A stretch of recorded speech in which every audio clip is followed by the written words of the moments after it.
So can we officially call the Love Guru a CIA-sponsored terrorist attack? It feels like it was. Not just me? Okay, fuck you guys. And why you have... This is a warning to all living mortals. That who shall ever open this chest of demons will release 13 of the most terrifying ghosts upon the face of the earth.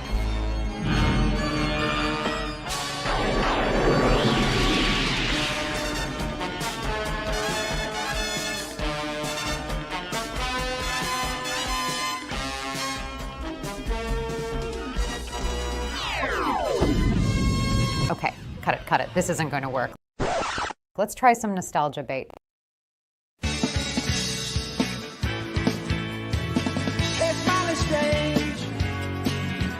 You looking at the leafy rain. I can't settle in bed. Or have you picked your target yet? Listen, babe. Got your dog back. Listen, babe.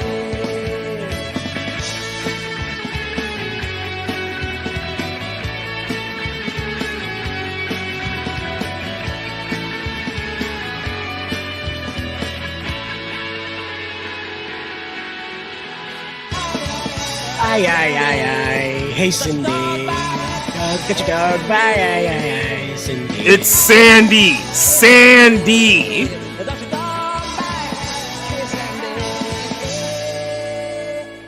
That man stole that dog. Okay, that was better. But let's try something a bit more cinematic.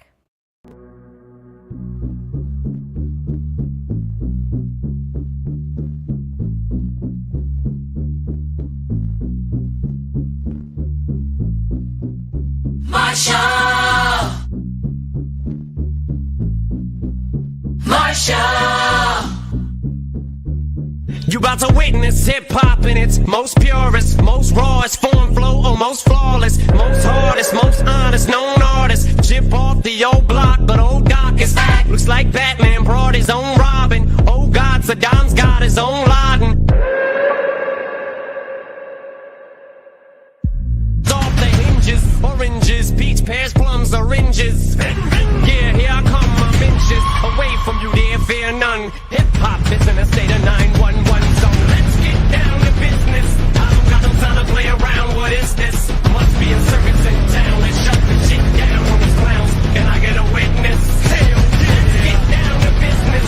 I don't got no time to play around. What is this? Must be a circus in town. Let's shut the shit down on these clowns. Can I get a witness?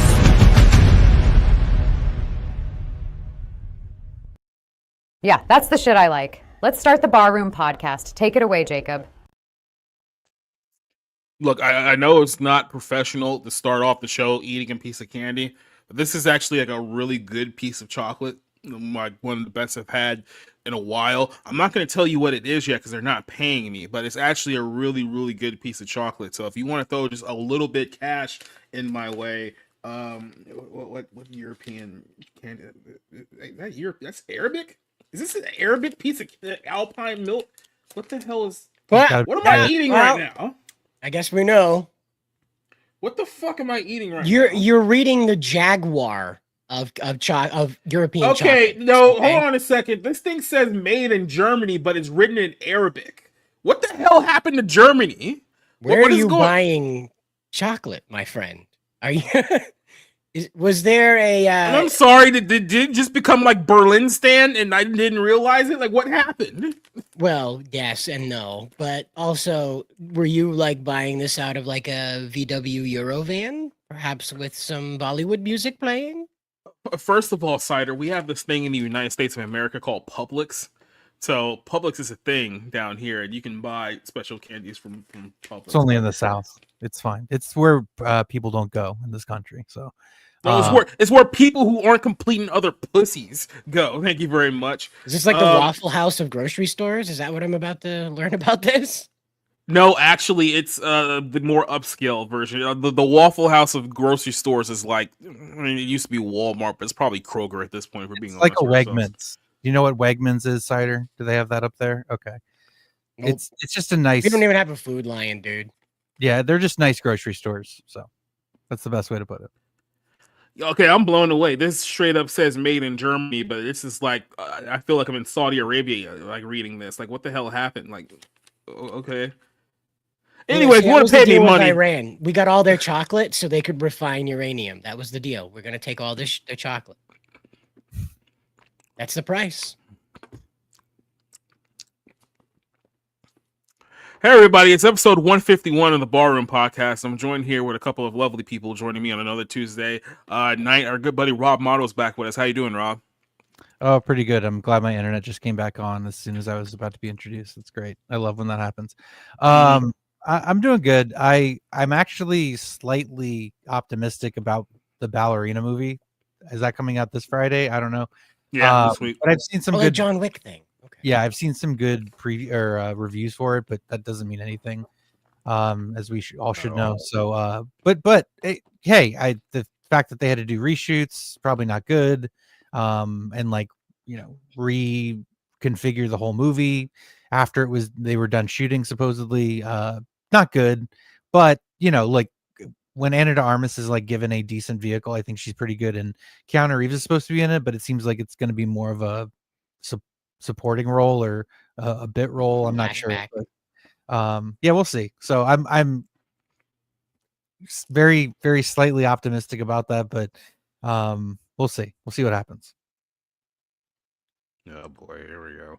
Oh, that wasn't responding to what you said. It was something that I just came across my screen. We'll get into it later on. Tony Khan's an idiot. Cider, how's it going here, buddy? Well, I want to ask you, how's your chocolate dip Sharia law? I don't know what to say, man. Like I said, this feels like somebody made this in like a basket somewhere in like I don't know, Syria. Is that sound? The Iraqi Kurdistan or something like that. Yeah, this is supposed to be European chocolate. Afghan banana stand is who you're thinking of. Yeah. Yeah, I mean, look, I know we always make jokes about how bad London is, but I just feel like maybe we took our eyes off of Germany for a while and really bad things happened because we forgot they were there. No, Germany has had some they just en masse immigration of let's just say a certain demographic of people, and they've had rape incidents go through the roof.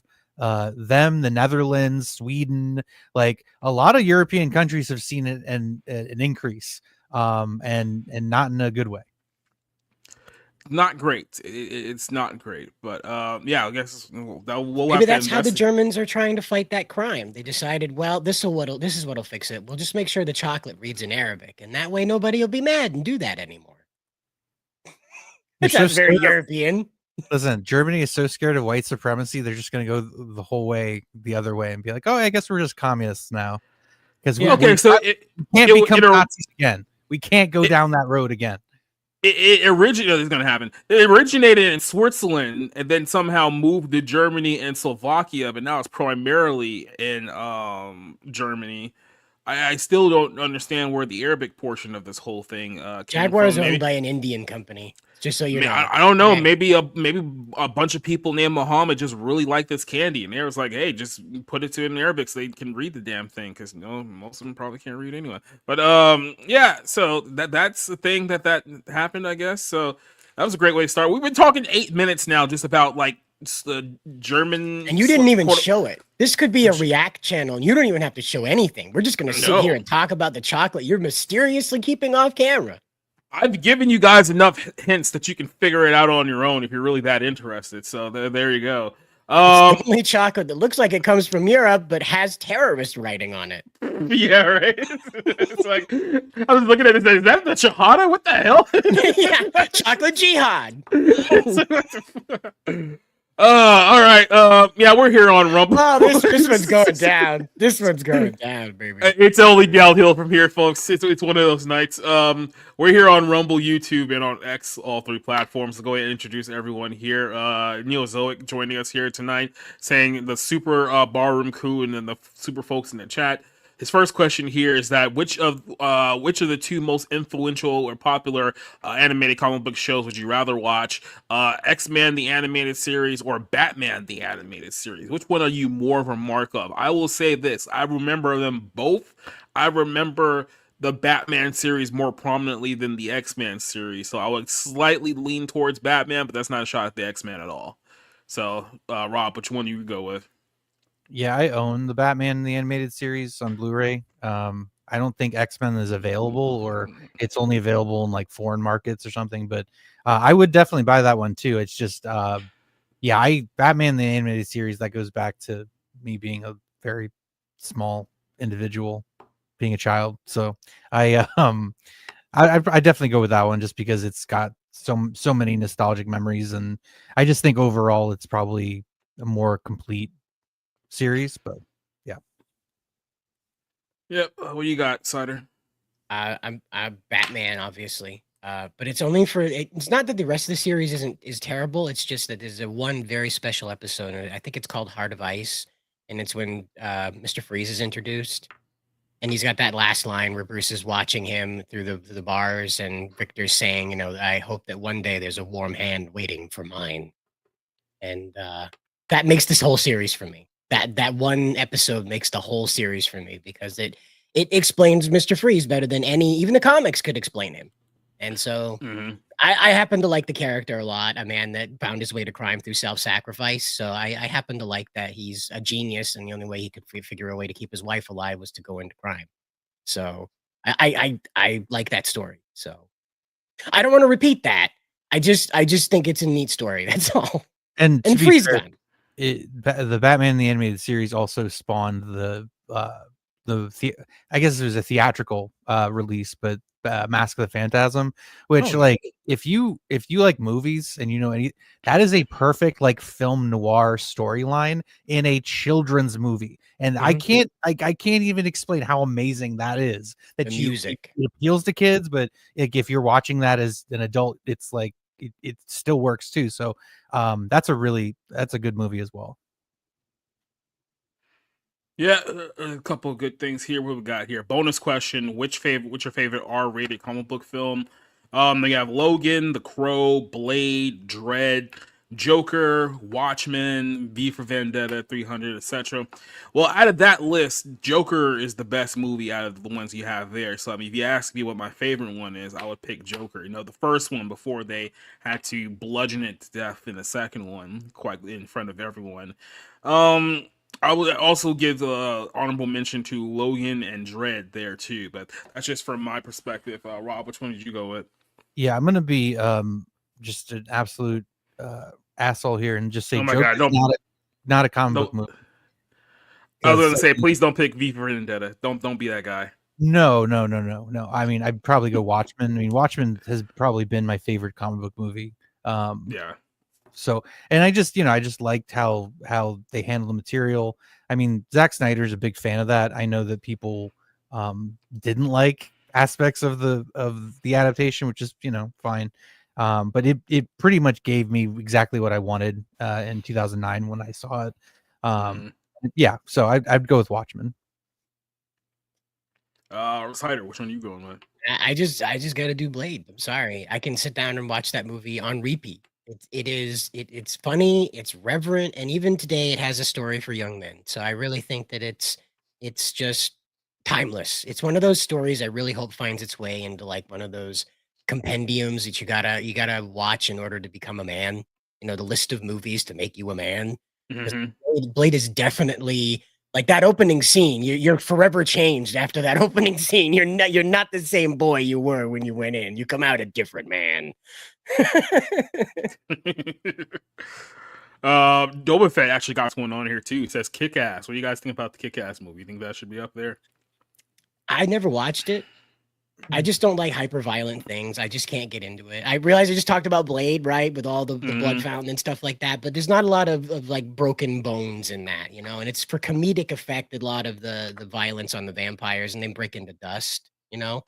You see a lot of the deaths. Like that time he opens up the blind and she just dies because she got hit by light and it's just over with like that. They got cut into ribbons. Remember that one guy that got cut into ribbons because of the Venetian blind? And it just ribboned him. But they broke into ash. That was what happened. It wasn't like guts and blood and broken bones and black eyes and little girls being beat up. They were And also pure evil, like the vampires were just pure Yeah. evil. Yeah. There's no So- redeeming There, the yeah, one that- no redeeming factor in them whatsoever. Which wrestler was that one that was in that? Wasn't he the big blonde guy in the second one that had, or was it Blade? Oh no, the Yes. third one. That's Triple H. Triple H was in it. Yeah, he plays the aggressive, boring vampire. Yeah. There's a reason why Triple H's acting career never took off. Just put it that I way. have to believe that Ryan Reynolds' performance as King in that movie is what got what's his face to decide to cast him as Deadpool, because he's just one-to-one Deadpool in that. There's no difference between King and Deadpool. None. Well, someone argue there's no difference in any of Ryan Reynolds' movies. He's just Ryan Reynolds. It's true. Van Wilder and Van Deadpool are Wilder. just a set of spandex away from each other. That's it. Yep. Waiting. Yeah. What else we got here? Neozoic's here. Vanya is joining us here tonight as well. Who else do we got here tonight? Top Dog.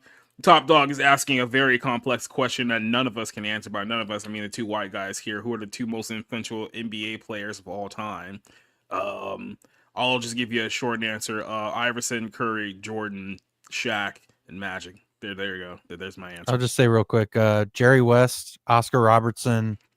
I'll go Clyde Drexler, Jordan, and Bird. Cider. I know you're a big NBA fan up there in Maine, so would you? Michael Jordan, and Nice. Shaquille O'Neal. So yeah. That's all I got, man. I don't even know who plays for the Celtics team anymore. Somebody's a leprechaun, I assume. That's all I got. Yeah, he's still there. Brian Leslie Scalabrine. Target. By the way, just quick little sidebar here while we're talking about the NBA. Anyone is old enough to remember like the lime green Boston Celtics floor back in like the 1980s? Like it was almost off-putting green, but it was something like memorizing about. That's the type of Celtics I want to bring back. I want to bring back that old school style like NBA court. Believe it or not, when I was a kid, like when I was like till like 6 years old, I was really into this. So like I had that stuff. I had the trading cards, the collect whatever sports cards, whatever they are, and I watched the games. Had a friend that we would talk about the games and try to imitate the moves in his driveway because he had a basketball hoop. So the grocery store owner got me turned on to this because in his office where I would hang out while my mom went shopping because everybody just wanted to hang out with me. I don't know, but he had the Celtics door, had the door in his office painted that Celtics green, Jacob, that obnoxious minty, but also Irish green at the same time.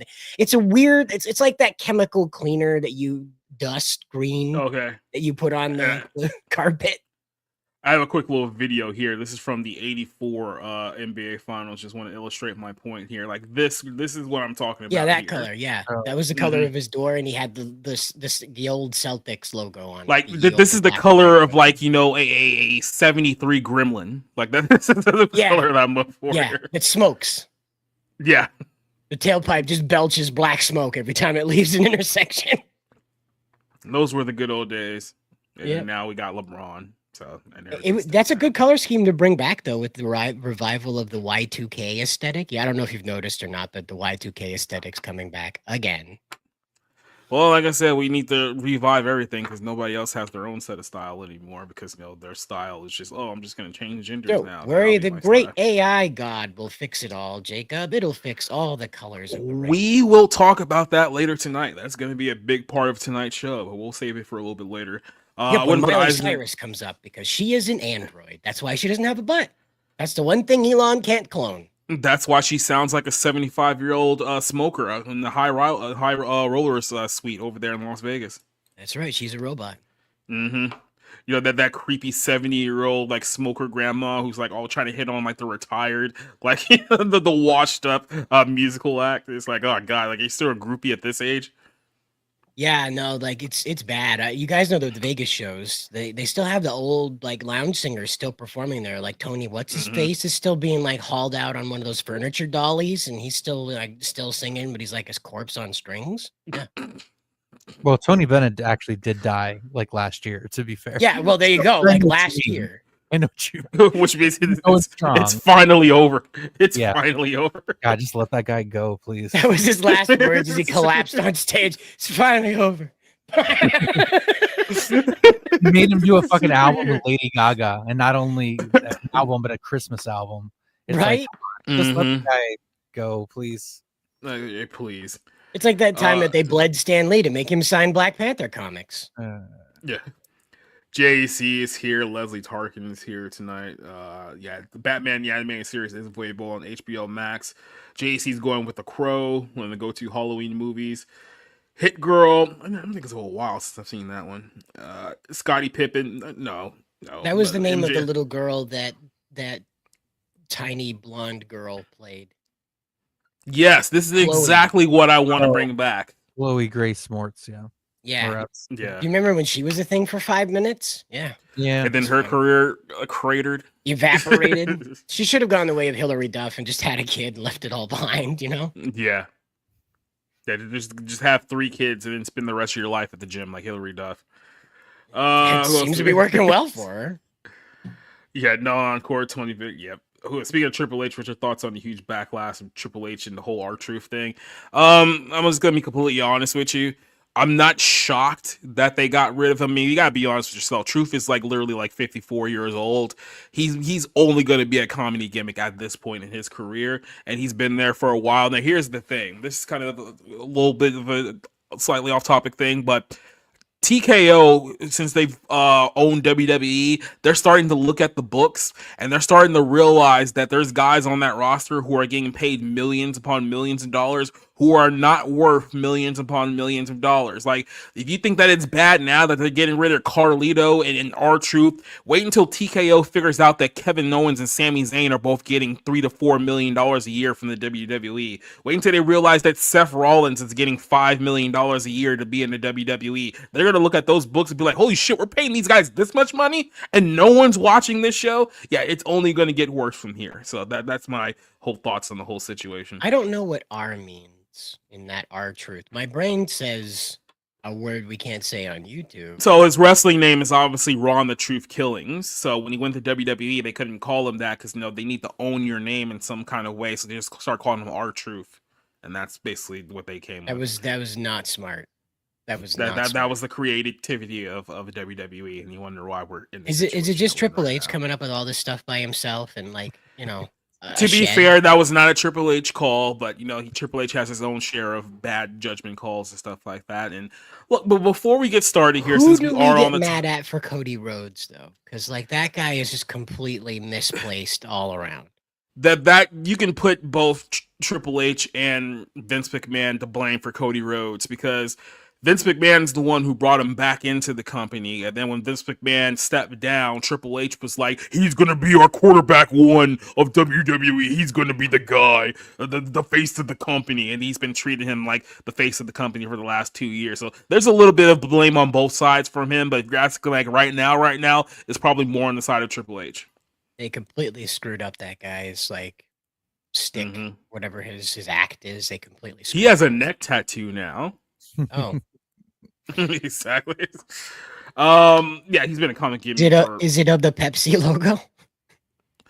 No, only jackasses like CM Punk get a Pepsi logo tattooed on them and don't get a sponsorship deal out of it because they're retarded. But let me just go ahead and say this, because there's 2 lanes we can go here with this. One, I was just thinking about this, and of course now we're bringing up wrestling. I have a reason to bring this up.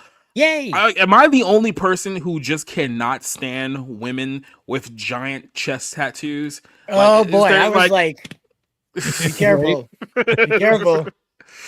Like, why is this the trend now? This is like one of the most off-putting things that I've ever seen in my entire life, and now it's being like popularized now. So it's like, it's bad enough. It's like you get that one opportunity to finally see a girl naked, and all of a sudden she takes off her top, and all you see is like a giant demon horn staring in front of the goods, and it's like, why would you do this? Why do you think that this is a good thing? And then you get the comedy act of it turning into several different animals as the boobs waggle back and forth and change the Rorschach effect on your eyeballs. So you just start seeing all these weird animals screaming at you. Yeah, it sounds awesome. You can see a lot. I don't know things, anything about that at all. Looking at clouds in the sky, they take different shapes, and all kinds of things like Cordolia. that. I mean, I'm Like- a an ass guy personally, so I'm not thinking too much about the what's on the chest, but I get it. I totally get it. Yeah, so this is Shotzi Blackheart, and some people like Shotzi Blackheart. I mean, she's harmless, I guess, but it's like ultimately, it's like, what the hell is that? Like, what the like? You're gonna have to stare at that for like a good at least 10 minutes, right? And then after a while, it just gets distracting. Well, after a while, you just start like looking for all the inaccuracies and mistakes inside of it because you're you're the person that stared at this the longest, other than the tattoo artist, not her, Yeah, right. not any other person. But that's the thing. It's like you're distracting from what everyone should be looking at, because instead of looking at what you should be looking at, I gotta look at what this giant like ram horn staring at me, and then it's like, like what are you doing here? Just stop. We all know what happened here. This was Brad, this was Ted, and we had to cover up Brad and Ted, and so now we have the flower arrangement around the collar. So, like, I don't know when this trend started, but it needs to stop. Like that's why God told us not to write on ourselves, because it's never going to last. Like, go look at like a 90-year-old tattoo addict. It's not great. He looks like that guy from Ukraine. That's like like he's got that Where's Waldo pattern all over his face. But by the way, just in case you guys don't know, here's a little cheat code for some of you youngins out there, because maybe you don't know enough about girls yet. You're on your way up. Watching the stream.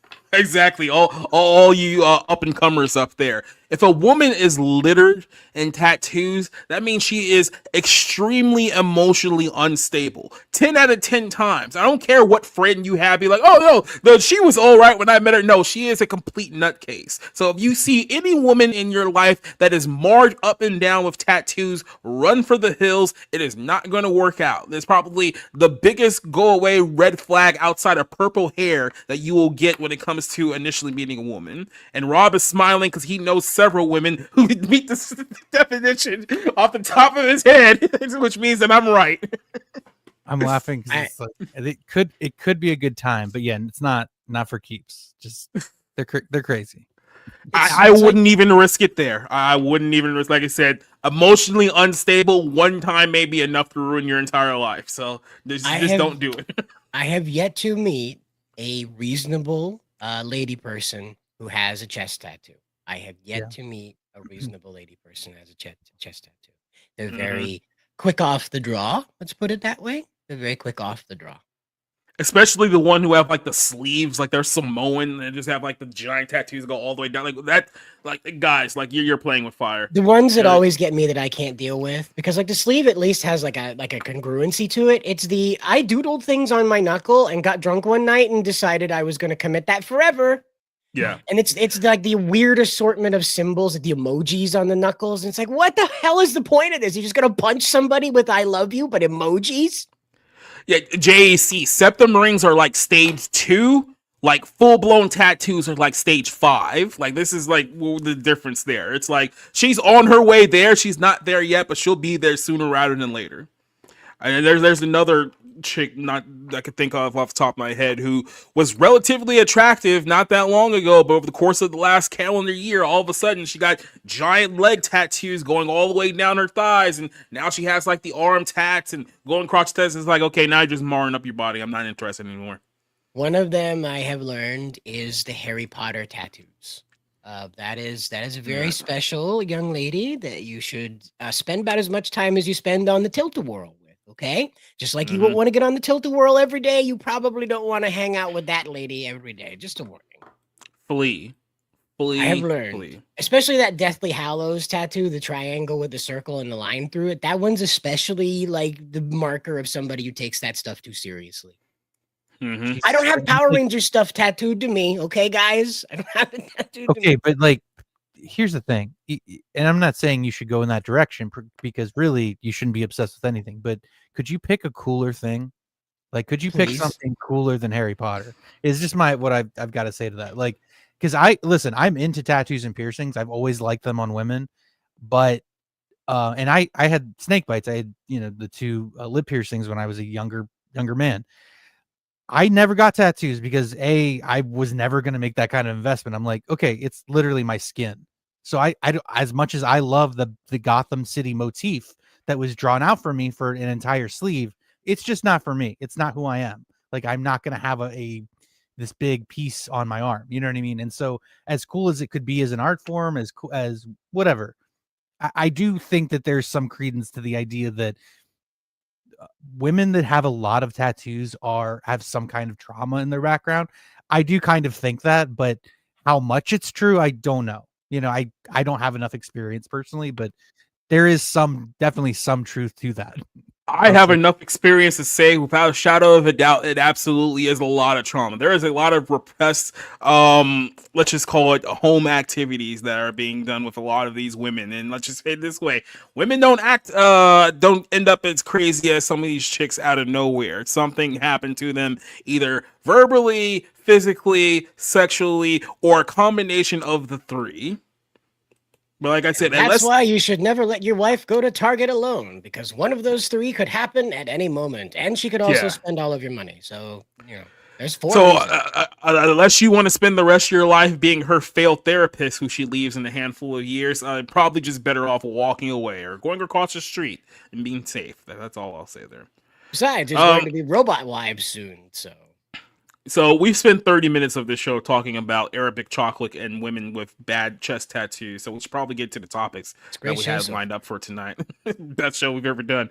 Let's talk about Blake Lively and Justin Baldoni here. Her case is completely falling apart, and she knows it.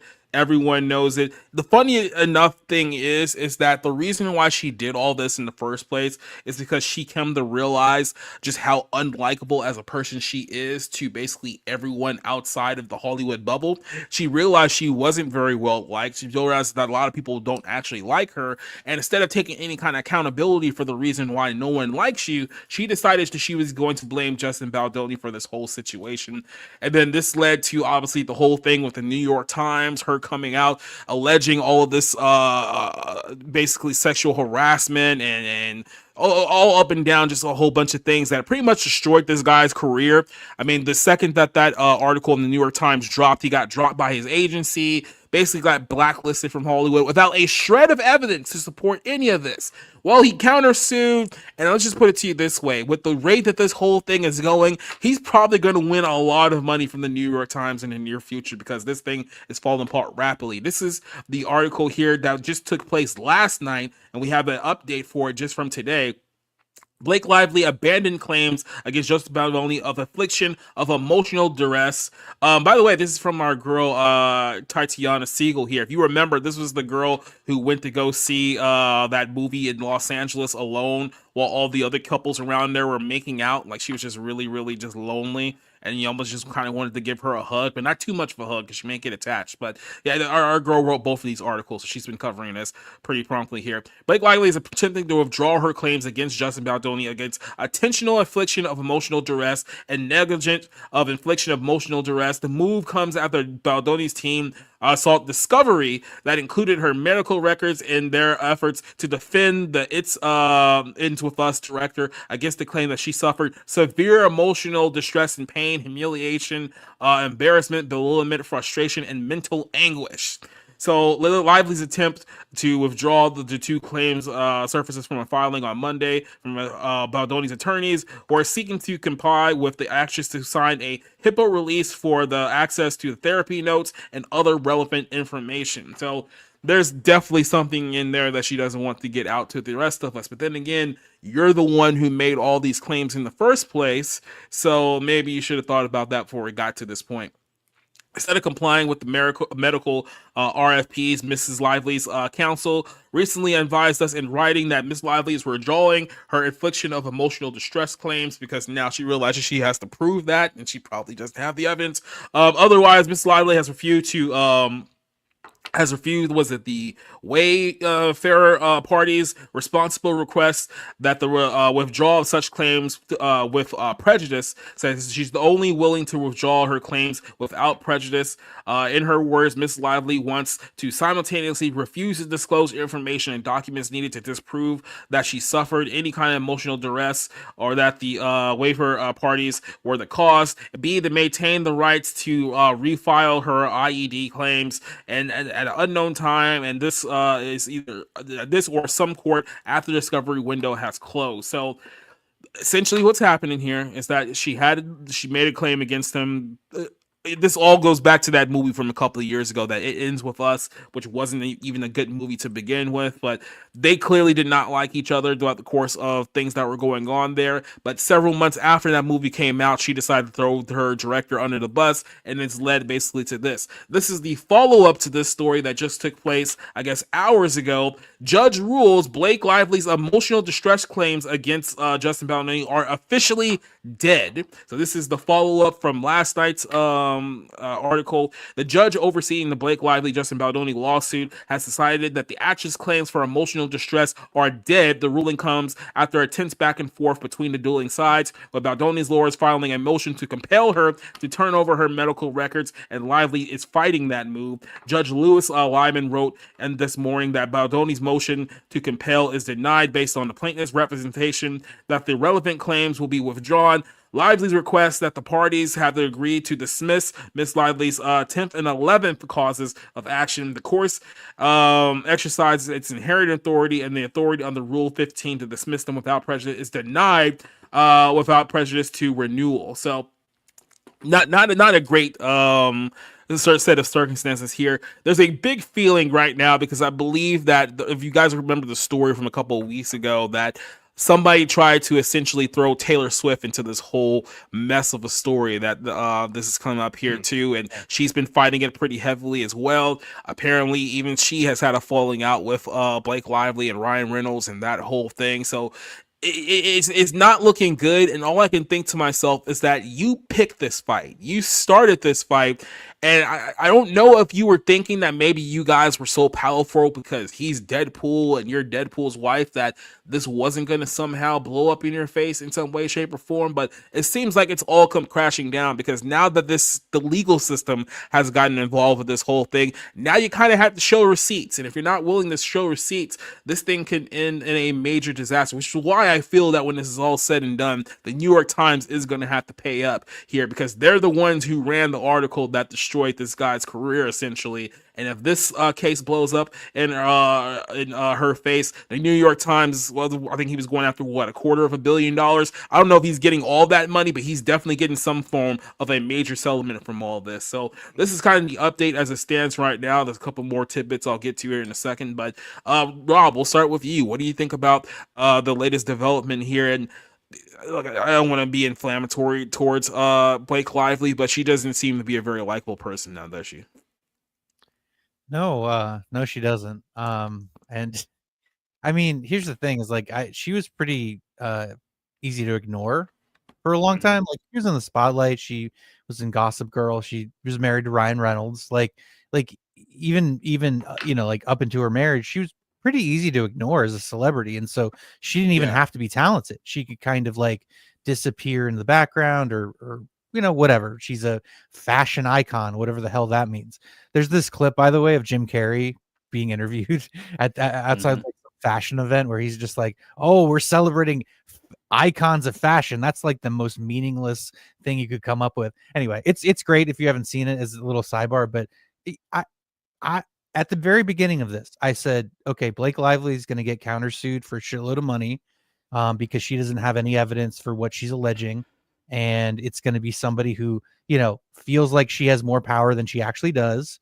She wants to drag this out and play it out in the media. Then got the New York Times involved, threatened to get her friend Taylor Swift involved. And Taylor Swift didn't appreciate that. And then when Baldoni tried to subpoena Taylor Swift, she basically told Blake Lively to make this shit go away. So, because basically, as soon as that happened, like Baldoni a couple weeks later rescinded that subpoena, and now a couple weeks later, now it's basically like, okay, you don't have a case, Blake Lively. So, yeah, it's basically what is happening is what I said would happen from the very start, which was this is a woman who, I don't know, wanted to kind of feel herself, as they say. Like, she wanted to like celebrate her new status as a Hollywood person, an icon, and well, this is what happens when you play games. Stupid shit happens like this, okay? And this is why you don't ever want to do this. Like, here's the thing, even if you have a case, even if you have a case where you could sue somebody and get money, if you're a celebrity, like someone who's married to Ryan Reynolds, you have a lot more to lose than Justin Baldoni, a name I did not know a year ago. So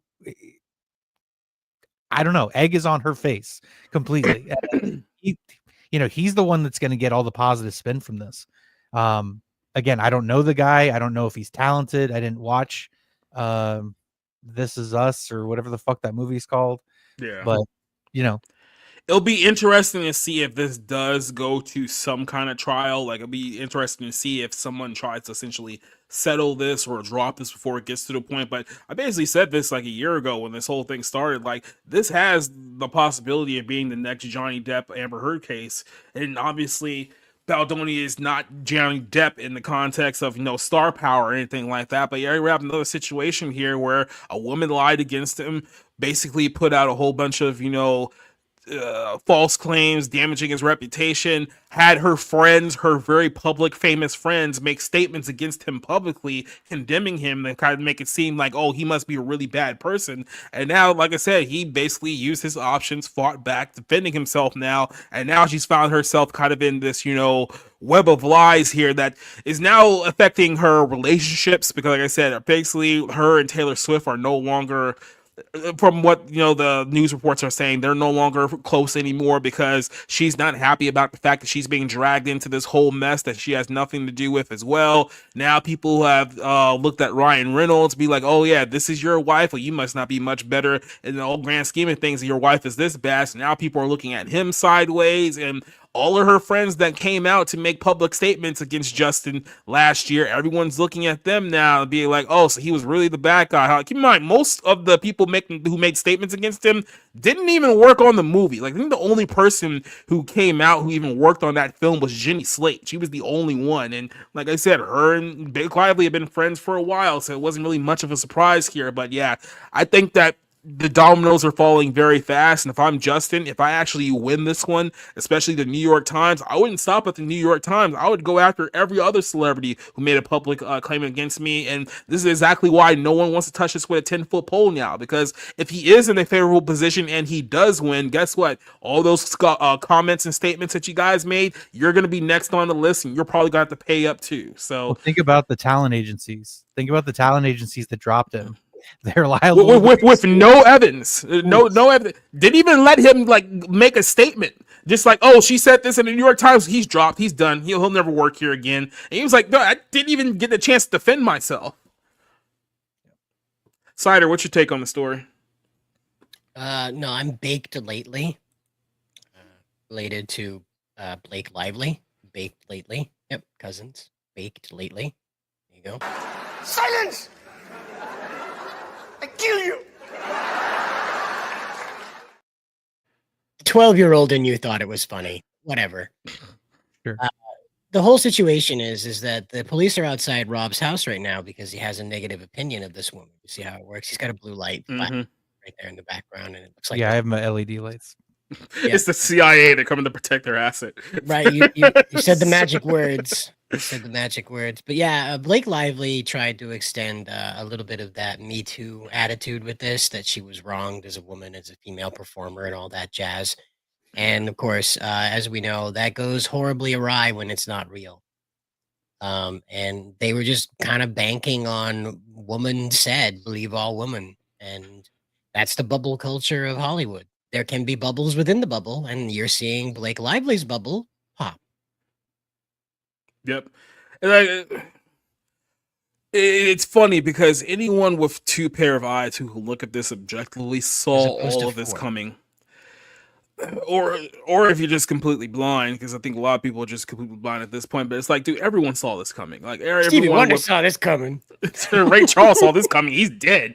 He's dead and blind. Listen, you still have Amber Heard fans who say that, Amber Heard's case predicted Trump being reelected. And it's like, they don't have anything to do with each other. But here's the thing, because Blake is even in a worse situation than Amber Heard, because Amber Heard, like I said, she still has fans defending her to this day. women don't even like Blake Lively. Like that was kind of like the in the court of public opinion. Even the women who are following this case don't like her. Like they don't like her position in this whole thing. They've been actively defending Justin. So Justin even has that going for him. There's really no one outside of Blake Lively's friend circle and obviously her contacts in the mainstream media who are actually really on her side here. This is what started this whole thing. She realized no one liked her because she has a very, very unlikable personality and she couldn't handle it. She couldn't deal with it. So she thought that she can basically throw this guy under the bus and destroy his career as a some kind of like payback against how she was been viewed publicly. It's like Justin didn't do that for you. Justin pretty much avoided saying anything about you during that whole press tour. Like he could have buried you if he wanted to, but he didn't, right? He tried to maintain professionalism, but because you couldn't handle the fact that you weren't likable because you're not likable, you basically dug your own grave and now you're sitting there 7 feet deep with like dirt piling on top of you. You don't know how to get back out. And this is your own fault. This is all your own fault. You caused this. Take a little account. I'm going to tell you here. I'm asking a woman to take accountability for her actions. Oh, I was about to say, right? We are rapidly approaching the fantasy line now, Jacob. It's time to pull up here. Yeah.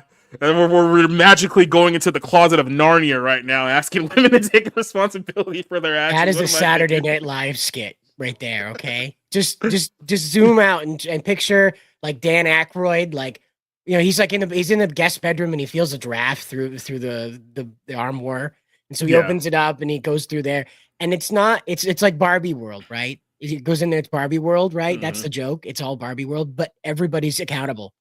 They're actually competent. They have a functional society. Everything's working out really great. And he's like, mm-hmm. Mr. Tumnus is who's that little annoying thing there? Greta Thunberg.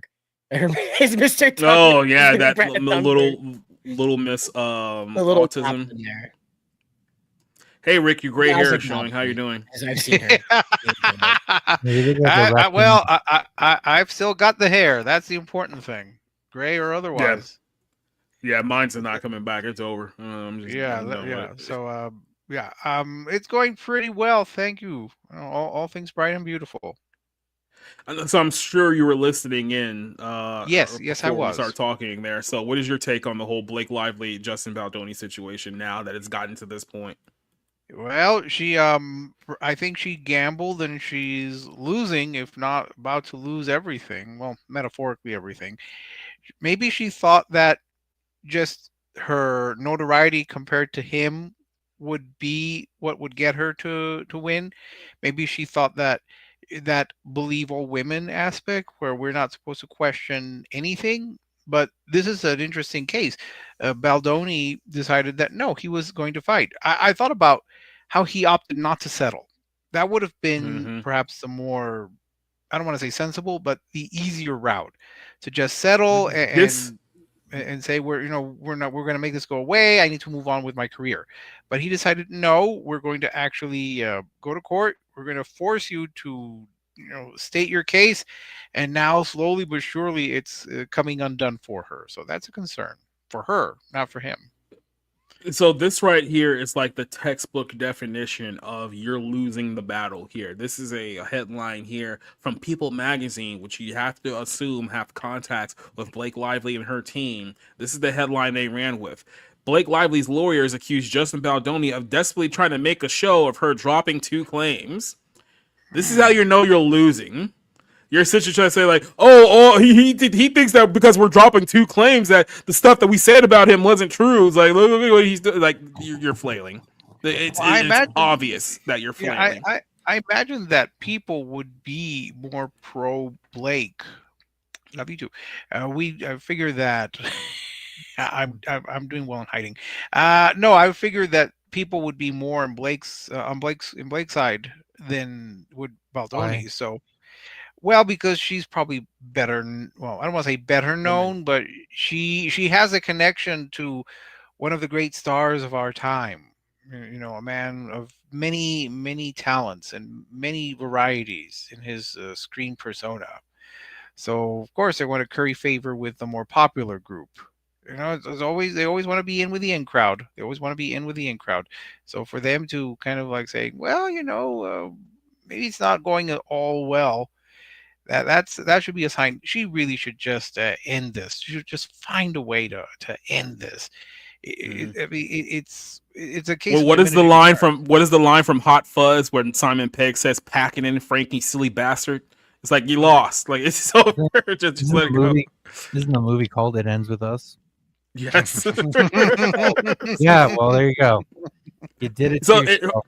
So funny enough, and Rob mentioned this a little bit earlier too, that like she hadn't done a movie in like 4 years before this. Like her last movie was The Rhythm Section, which we've all seen. Gosh. It's one of the worst movies we've ever seen in our lives. Yeah. It was bad. It was the one where she was trying to be like a vigilante, and she literally almost got killed by a quadriplegic who ran out of oxygen and died.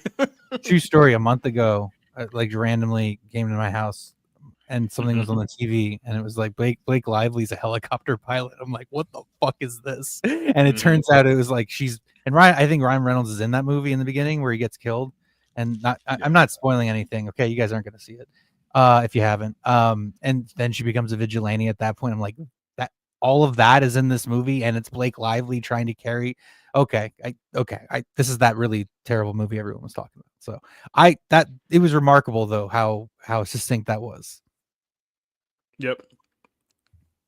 And like I said, she's not a very bright person, not a very likable person. But like I said, she was gone for 4 years. This was supposed to be her big comeback movie. Like it's like, hey, I'm Blake Lively and I'm back, and like my face is on the poster for this film. Like it was all supposed to be about me. And then for some reason, she thought she had enough pull and clout to try to take creative liberties with the film and go over to her director's head, and she didn't get her way. She didn't get her cut of the movie. And like I said, she comes off as a very, very spoiled and entitled person who essentially tried to wreck a guy's career in order to get her way, and it's all just blowing up in her face. No, she did. I don't think she thought she had enough pull.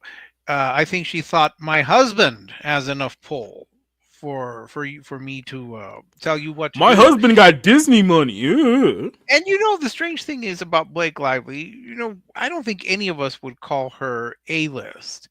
And I say this as someone who actually liked Age of Adeline. But really, people are not going to flock to It Ends With Us because, oh, Blake Lively, she's back on the screen. That's going to be like, who? A lot of people are going to say, who? Like, why? Why are we going to rush to the screen to see her? The girl from Accepted. Oh, is that her? I don't know. She's in this movie with was it Justin Long and Jonah Hill before he was actually like a name in 2006 called Accepted, which never mind. It's just a really stupid fucking movie left over from the 2000s. But literally Blake Lively's screen credits are so diminishing. She really doesn't have anything outside of Gossip Girl. If we're being completely honest with ourselves. Like that's literally all she's really known for. I only liked her in Age of Adeline. That was the only movie I have ever seen Blake Lively in that I liked her in, and it was just her being a weird immortal. This is the time travel lady? Or no, she's immortal. She's immortal. Okay. She gets to live, and I know that, what was it? Ellen Burstyn is supposed to be like her daughter, and she ages, but Adeline does not age. Right. And so Harrison Ford recognizes her when they had a romance in the past. Yeah. Yep. Bits and pieces. But apart from what else do I don't know her from anything else. Exactly. And that was she was playing some weird immortal that was disconnected from reality, and oddly it was the most human role that I've ever seen her play, and that's why I like it. She's like the most accessible, vulnerable I've ever seen her, like the most human performance of Blake Lively I've ever seen. Well, because she's in A Simple Favor, which I actually thought she was okay in, and the movie kind of falls apart in the second half. But there are things about it that I liked, at least at the start. And then did you see the sequel? This Paul Feig came out like a couple months ago. It was like, hey, this movie's still coming out in theaters, and we're still releasing it, and it gets dumped on Amazon Prime. Yeah, I was going to say, I thought it was like on Netflix or one of those. Yeah. But by the way, if you didn't have Blake Lively, you always had America's Sweetheart, Anna Kendrick, to carry the movie. Yeah, I know. Yeah, didn't like a month ago that movie just get dumped on Amazon Prime with like no marketing whatsoever? Yep. So they did like the sequel to A Simple Favor. They did like another one and had her in there. It's just like, Another yeah, Simple we're, Favor. we're just gonna put this on Prime, and hopefully no one realizes that we spent several $1 million on this whole thing, because it's probably the best time to bring her name up right now. That must feel great to lose so much money. Any final thoughts on this topic before we get out of here? Nope. Ryan Reynolds has a punchable face. Yeah. She should He's been had looking- one for a while.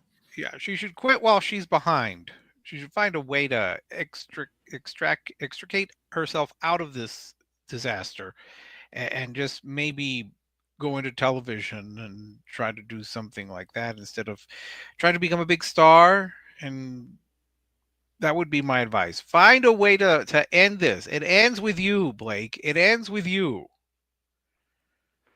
Yeah, this whole your career is going to end with you too. Let's talk about Miley Cyrus here for a second, because this is kind of a scope of a much bigger issue here with kind of people in our age generation, specifically like the left-wing people here, is that there seems to be a lot of people who think that not having kids now is sort of like this badge of honor, like they're actually doing good for society for like not reproducing at all. We're not talking about like, oh, you guys are incels, you only have the bill. We're talking about people who are like, I just don't understand. You've been married for 10, 15 years and you don't have any kids whatsoever. So it's like, are you guys just glorified roommates? Like what do you, like, you've been doing this whole time? Miley Cyrus went on Huffington Post. You guys remember when Huffington Post was a thing? When people actually used to take this site seriously? But she explains why she is passionate about motherhood. And like I said, Miley Cyrus at this point is just a human train wreck. Like, I don't know if you've seen her face recently. You forget that she's only like in her early 30s. Like at this point, I know she's been around so long. Like you realize, like she's only like, how old is she now? How old is this chick? 32. She's 32, and she's a hard 32. Like I said, she looks and sounds like a woman who's like sits in the slots of Vegas all day smoking cigarettes, just like pulling the lever all day. Like that, she sounds like. But she talked about on the New York Times interview, New York Times, you guys, are in a lot of these stories here, like, well, she isn't passionate about the possibility of motherhood. And she says that my stepdad asked me the other day, why are you the only one without a makeup line? And Cyrus said in a sit-down interview with Lulu Navarro, who cares? That's a weird thing for your stepdad to talk about. Yeah. Well, we'll get into that. I was like, well, that's not my passion, and that's the right answer. So it made sense. And it's like, I don't have a makeup line because I'm not a makeup artist, she continued. I feel that way about motherhood. It's just been something, so it's never been something that I've been overly passionate about. It's a lot of responsibility, devotion, and energy. If you're not passionate about that, I don't know how you do sleepless nights in 18 years, what my mom dealt with, she added. So, I mean, yeah, raising you probably wasn't the best thing for 18 years. And then I was 18 years, and I was like, I'm 33 because I'm still a baby. Let's stop. Let's just pause the story here. I don't know who to blame here. Millennials, Gen Z, somewhere in between. Like you guys got to stop acting like being in your mid 30s is like being a child. Like you really need to stop it now. Jay-Z. No, I think It's you're like, right. We should have blamed absolutely. Jay-Z. Yep, he's to blame. But and the hard knock life. well, we'll talk about Jay-Z when we're talking about Diddy here, so hold him over to another story. But no, like you guys are like 5 years away from like prostate exams and like menopause. Like, can we stop acting like you guys are still children? You're not. Like, you're not kids anymore. It's like there are things that you can do now at your age that they can charge you for felonies. Prostates, though. Well, I mean, who knows? I mean, Hollywood, they may have some men. Well, okay, yeah, and some of women who those. have prostates. There's probably a lot of women in Hollywood that have prostates these days, and all seem to be growing. So yeah, that's the thing. But it says that. So I've never felt the burn, and I think for me the burn is everything. So yeah, this is Miley Cyrus today. By the way, I don't want to be harsh, but I'm pretty sure she has felt the burn. I'm pretty sure she has felt the Miley, burn. it's not chlamydia, okay? It's not supposed to. Yeah. Wow. Jeez. The burning is not supposed to be like a normalized thing. Like just letting you know here. No, By the way, there's those tattoos again. I've been telling you. That's there's right. a trend. There's a trend. You're right. The wall certainly came in like a wrecking ball. Mhm. You get the best of both worlds. Shut up. You're rolling out. Then rode hard and put up wet. Yeah, absolutely. And like I said, you're not that far away from that age. Just throwing that out there, lady. But this has been just a common thing. I know in Hollywood too. And look, I know Hollywood is a very, very weird bubble. But because so many people look up to these Hollywood stars and follow their line and thinking all that stuff. Like I know there was a video going viral this week about this weirdo Taylor Swift fan having an emotional breakdown because she owns her masters again. It's like, who cares? Like, why are you so emotionally attached to this woman's life? Like, she doesn't even know you exist, nor will she ever be anywhere near you if she knew you existed, right? People need other things to worship, and in this case, it would be her.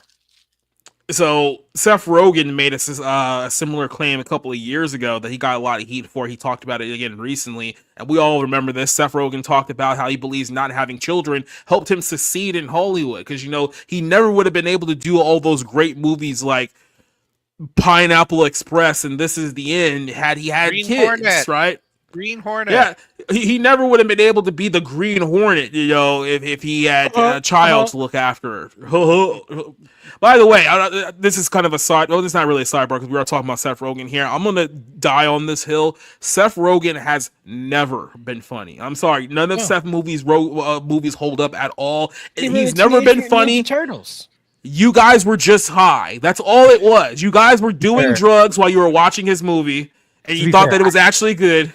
I was a fan before I ever smoked pot, which is kind of very strange because I outside of those few first movies, and I still kind of like don't care for them.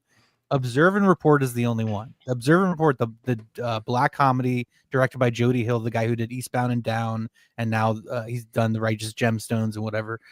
That is the one, I think, the one good vehicle, and of course, it's the one movie I own starring Seth Rogen. That is funny and good to return to, but it's also like an acquired taste. It's not for everybody, and I would mostly agree with you. I think that Seth Rogen is largely talent free. Yeah, I haven't watched anything since Superbad. I'm trying to think of who's less likable than Seth Rogen right now. The only person he's definitely worse than Sarah. Wow.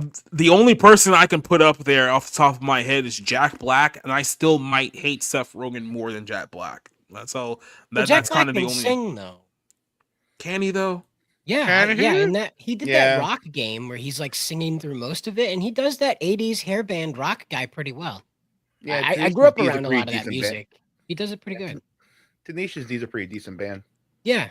I will say Jack Black is talented. Even if you don't like him, he definitely has talent.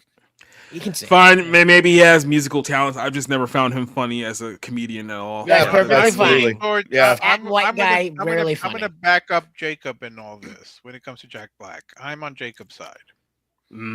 But this is what Seth Rogen said a couple of years ago. It says that helped me. That has helped me succeed as well. He says that brought up the topic of not having children. He said there's a huge whole thing that I'm not doing, which is raising kids. And then Barlow argued, some may say Rogen would be happier if he had children, which obviously the actor didn't agree. He says that, I don't think I would. I would have been obviously like a lot of children. I'm not ignorant to I've seen everyone with kids I know have kids. I'm 40. Some of my friends have kids for decades, Some people want kids. Some people don't want kids. I just imagine every sentence with him ends with every sentence ends with and mentally, every time you hear that, you just want to like uppercut him like right below the chin. Yep.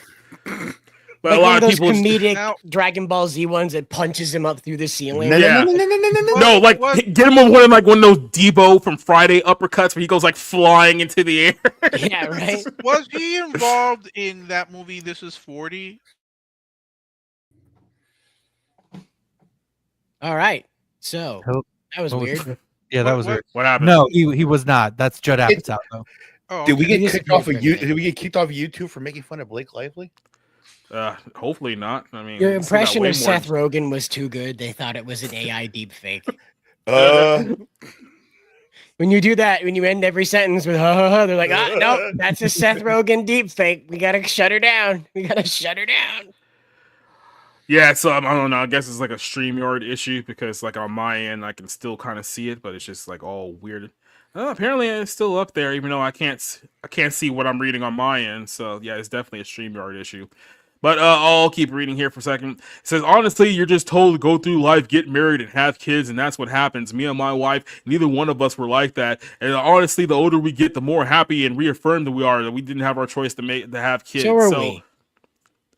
And this is kind of the double-edged sword here, right? Because all these people are over here bragging about the fact that they don't have any children. But on the same token, let's be honest with ourselves. Do you really want Seth Rogen to reproduce? Like, is that actually something that you want to happen? Is that something that you're looking forward to? Or should we just say, yeah, we're spared by not having to deal with, this fat roly-poly-oly over Now, here? in fairness to Seth Rogen, if Mhm. he decides to actually have children, not biological, he could always adopt one of those millions of transgender African children like Charlize Theron, because we know Yeah. that there are millions of transgender children in Africa. It's weird though how they only become transgender after you buy them. It's just weird, right? Does anybody else find that just a little bit odd that happens? We really are the No land one of the else. free. Sure. Yep. I'm just reading, scanning this article. I'm surprised that he's 42 because I always consider him much older. He just looks 42 because his health habits. But he's talking about that interview that got him so much heat a couple of years ago, and it's like people had really strong takes on it. It was like, fuck this fucking guy, and it's like, well, you've also had a lot of other takes that made people say that too. So it's like, who the fuck do he thinks that he is not to have kids? It's like, well, if you hate me that much, it's like, why do you want more of me? Fair enough. Fair enough. That is the one point that I will concede to you. That you're probably one of the people who shouldn't reproduce. Like we don't need more of you. So, point to Rogan there. But by the way, they misspelled his name. This is in the Independent. Somebody gets paid, hundreds of dollars to write these articles, and they can't even spell Seth Rogen's name right. So, good job there, guys. It's like you should only have kids if you really want kids, and we just really don't want kids. It's like. Well, maybe not, Wait, to Jacob, raise. your accent's wrong. We don't really want kids. We don't really want kids. That fucking schmuck. Now I understand what you're saying. Absolutely. All right. Well, I'm going to start here with Eddie here, since he's the first person here on our show today. What is your take on? Not like I said, it's Miley Cyrus, it's Seth Rogen, it's this whole mindset and kind of our generation, either a little bit older, a little bit younger. That's like, oh yeah, I don't want kids because kids are like a burden, yo. It's like, when did this start? Because I don't remember this being like primary, like in like 10 years ago, maybe 15 years ago. Like it feels like there was a shift that happened and I wasn't really paying attention to it. Yeah, that shift is everybody decided to stay single and like party hardy and everything else. I don't know. I don't like Hollywood having children. I think that's pretty passe. Honestly, I'm glad that Seth Rogen doesn't have, like you say, I'm glad Seth Rogen doesn't have children. Miley Cyrus, it's a little sad because she could probably pop out a couple of beautiful kids, but I can see why she doesn't want anything to do with it either. And but it's for Hollywood to have children, all they become are just accessories or their purses and dogs that they carry around, one more thing to put on a leash, and it's not a good idea for Hollywood people to have kids. Sadly, it also helps spreads to other people. Like kids think it's not a good idea to have kids, or you know what I mean. But yeah, go ahead, Rob. Sure, we know what you mean. Totally. Kids have kids. That's what they're supposed to do, right? Yeah, and then look, okay. On the surface, there's not really. I don't have much of an issue here. Miley Cyrus is not an attractive woman, so her not procreating is. I mean, it's more the attitude that's being sold to the public. Like, hey, kids are a hassle, kids are a burden, and I'm certainly guilty of this. For not having kids by this point in my life, I could have at a certain point. Let me just put it that way. And I'm just a giant child. How am I supposed to take care of somebody when I can't take care of myself?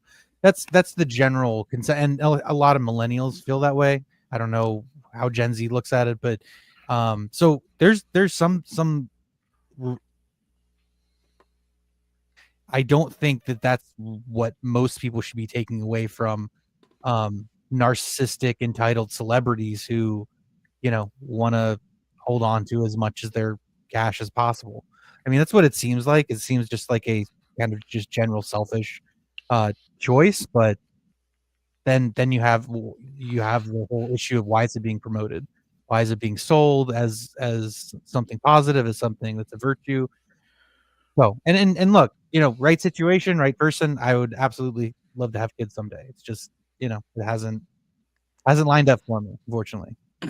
I will say this here too, because like I said, there are two ways of like looking at this. You can sit here and say, okay, yeah, like these people, we don't want more of them. That's fine. And then on the other side of things, like you have people who genuinely do want to have kids one day, who do want to like raise the kind of the next generation. Yet at the same time, it's difficult to tell them, like kind of like boomers just tell you, oh, just go out there and find a wife. And like I did a whole episode about this on the Bible Lens, about how you have these like boomer pastors going around like lambasting men, talking about, oh, you guys need to stop playing video games and go out there and get married and find your wife. It's like, that's great for you to say, like and I get it. Fox News blondes that decided that men were lazy. Oh yeah, and God, yes. Super Laura victims. Ingraham and Tommy Loren, who's just the worst. And well, I'll get Thanks, to Tommy Glenn here in a Beck. second. Thanks for introducing that to the world. Yeah, we'll discuss her here in a second, but it's like you have like these boomer pastors out there who have been married since like the 70s and the 80s, and they're all like, well, when I found my wife at such and such, we ran into each other at a coffee shop. And we found each other at a coffee shop. We've been married for 38 years. It's like, okay, that's great for you, but guess what? Times have changed. And it's not as easy for a guy to just go out to your local grocery store and coffee shop and find the woman who's going to be the mother of his children. It's not that time anymore, right? And you have a lot of guys out there, and I hate to break this to you, it's not just because, oh, they're sitting around playing video games in their mother's basement and they don't want to grow up. That's what the women who go to the pastor say, there's no good men at the church at all. It's like, oh, really? All of them are bad at the church? Every single one of them? Is that really what's going on here? The real problem is that, yeah, there are people out there who want to generally like have kids and stuff like that, but the drawbacks of finding the wrong woman especially when it comes to men, is significant. And one of the reasons why people are not getting married and having kids anymore is because they've seen numerous horror stories of a guy who thought he found the one and was happy and had kids and did everything that the boomer pastors told him to do. And then the next thing you know, his wife just left him. He's now, sleeping on a futon in his mother's basement again, the place he told him to get out of in the first place. He's lazy. He plays video games all day, Jacob. That's why. And now he's 60% fixed. And now he's 60% poor because of alimony and child support, right? And guys see this and it's like, you know what? Yeah, no, I really don't want to be the next guy here. And I'm looking around and like all the women that I know, like, have already slept with 30 men before she's even met me. And I really don't want to be 31 trying to make a housewife out of her. And it's like, so the overarching problem here is that there's always a knee-jerk reaction to blame men, just like Tommy Loren and what's her face, Laura Ingraham. By the way, both are childless women. By the way, one of them's married and been married for a few years. How come no one asked Tommy Loren, yeah, why don't you have any kids? Why don't you accept Seth Rogen's kids? Children. I believe Laura Ingraham has adopted children. The chat, yeah, the Laura Ingraham had all three through IVF apparently, but first at 38 and her last at 42, and Tommy has no kids. So. Yes, and it's interesting. I actually read one of Laura Ingram's books, and she wrote a whole. Well, I was young and innocent, and she went on a whole chapter, a tirade about how awful it was schlepping her kids through Disney World. Like she had to get on the bus and she had to take the baby, the baby stroller and all of this. And I just thought, I've been to Disney World. You're wealthy enough to hire your own driver. Why do you want to get on the bus? I got on the bus because I'm poor. So you're just being cheap. And you're being ridiculous. You don't take children. You should not take young children to Disney World. They're not going to remember. They're far too young to appreciate it. So you're just terrible and you're just dumb. As for Miley Cyrus, Seth Rogen, all these people, if they don't want to have children, it's perfectly within their right not to have children. It's curious, Jacob. I know you talk about, you've been married for all these years. I know a couple, devout Christian who have no children by choice, and I'm not going to ask them why, but they have chosen not to have children. It is their right not to have children. I I don't have much to add on this, but Miley Cyrus doesn't want to have children. But to me, it's fine. If Seth Rogen just doesn't want to have children, it's fine. If you might, I don't know. This is not something that I'm like horrified by. This is just the thing that just doesn't make any sense to me. And I'm talking specifically about the people who, like I said, we know a few people, Phil Brooks, who have been married for like 10 years and been together for 10 years and have never had any children whatsoever. And I just think to myself, what have you guys just been doing like this whole time? Like it does get to a point where you have to question yourself. It's like, what's the point of even being married then? Like I said, at that point, you're just glorified roommates. Well, even that gay guy just got exposed. There are a lot of marriages that are like that. Sad to say, there are a lot of marriages that are like roommates. Yeah. Yeah, So we've what been together happened for 13 years. It's like you could have had 3 or 4 kids minimum at that time But period. why It's like do they what have exactly? to? Why do they have to? I don't think that they're in separate bedrooms. I'm sure that they've enjoyed conjugal visits. They have to sleep like Lucy and Ricky, separate beds. But why even be married? Like if you're not just if you're not gonna raise a family, what's the point of getting married? Like that's kind of the point that I'm getting at here. Like if you just want to be boyfriend and girlfriend, fine, go do that then. But it's like, what's the point of marriage if you're not going to build any kind of foundation on your marriage? It's like, then what are you doing? I knew one. Well, sorry, I was just saying it's interesting that the same people who also talk about, oh, I don't need to get married because I don't need a piece of paper to tell me how much I love you. And now you and by the way, just real quick, I'm not shaming anyone who physically cannot produce children. Like if you're someone who's like, hey, look, something happened to me and I can't have kids, and that's the reason I don't. I'm not shaming people who physically cannot have children. I'm talking about the people who have the full-fledged ability to have kids and just simply don't. Like that to me just doesn't make any sense. So I just, all right, so I've been engaged 3 times. I dated a bunch of women in between. And what I can tell you is that the majority of them, all right, when it comes to marriage, all right, they have a reflex around this that I will lose my identity. Okay? So for a woman, in tradition, she is to leave her home. She is to come to the home with the man and adopt his family, his traditions, his history, and his future. Her name is gone. It can't be hyphenated. It might be able to move to her middle name if it isn't like Frankfurt. She could probably have, if it's an eloquent last name, it could be moved to her middle name. But as far as she's concerned, the surname she was born with is gone.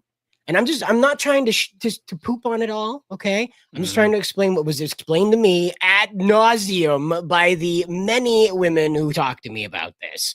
And what it is that they fear that what they have accomplished will be erased because the children will become the biggest focus in their lives. And in the moment when they're thinking about this, the children don't exist.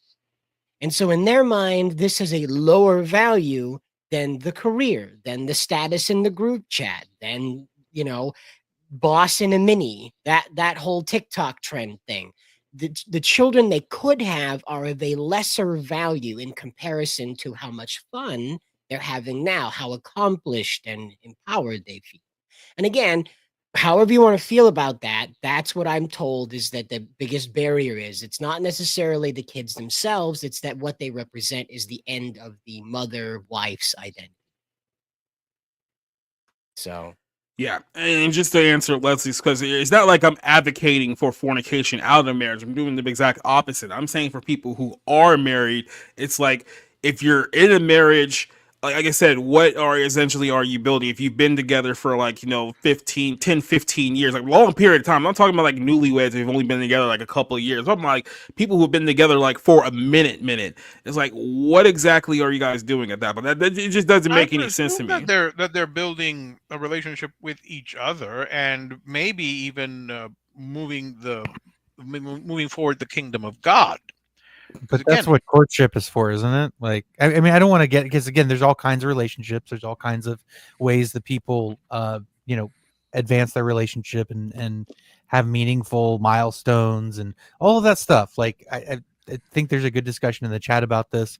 But yeah, I understand what Jacob means, because it's like most people who, get into a relationship and are, court each other, get engaged, get married, do so to have a family and to what do you know? Share that love. I mean, part of the lore of getting married is that at some point you look at that person, whether you're a man or a woman, and said, this person is either going to be the father or the mother of my children, which is why I want to get married in the first place. And it's like, if you don't have that, then it's like, what real benefit outside of what Rooftop Korean mentioned, tax benefits, is there really out there for it? This is something that you need to discuss during the courtship and or engagement. You need to discuss, do you want children? I would hope yes or no.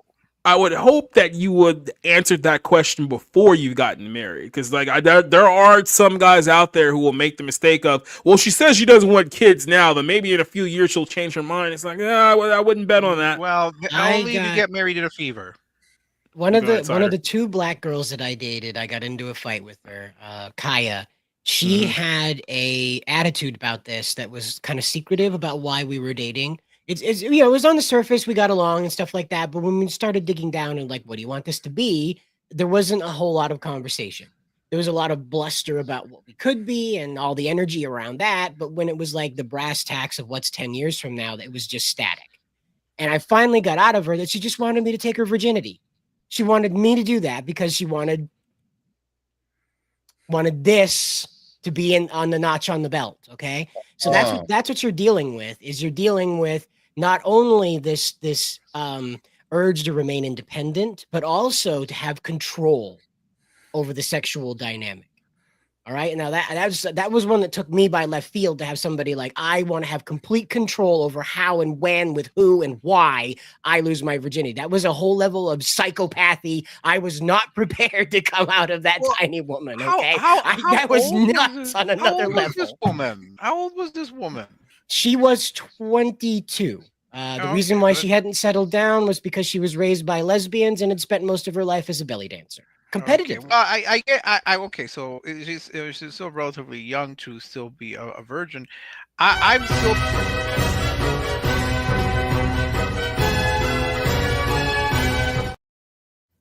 I mean, the lesbian and the belly dancer part was the part to me that was like, you probably saw this. I got lost with the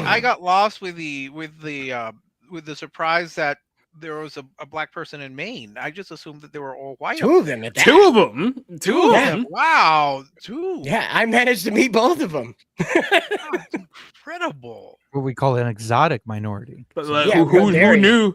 Who knew that we just had Gary Owen on our show this whole time? I know. Cider's like the crocodile hunter over here. I'm sorry that I actually know who that is. Like, I actually know who that is.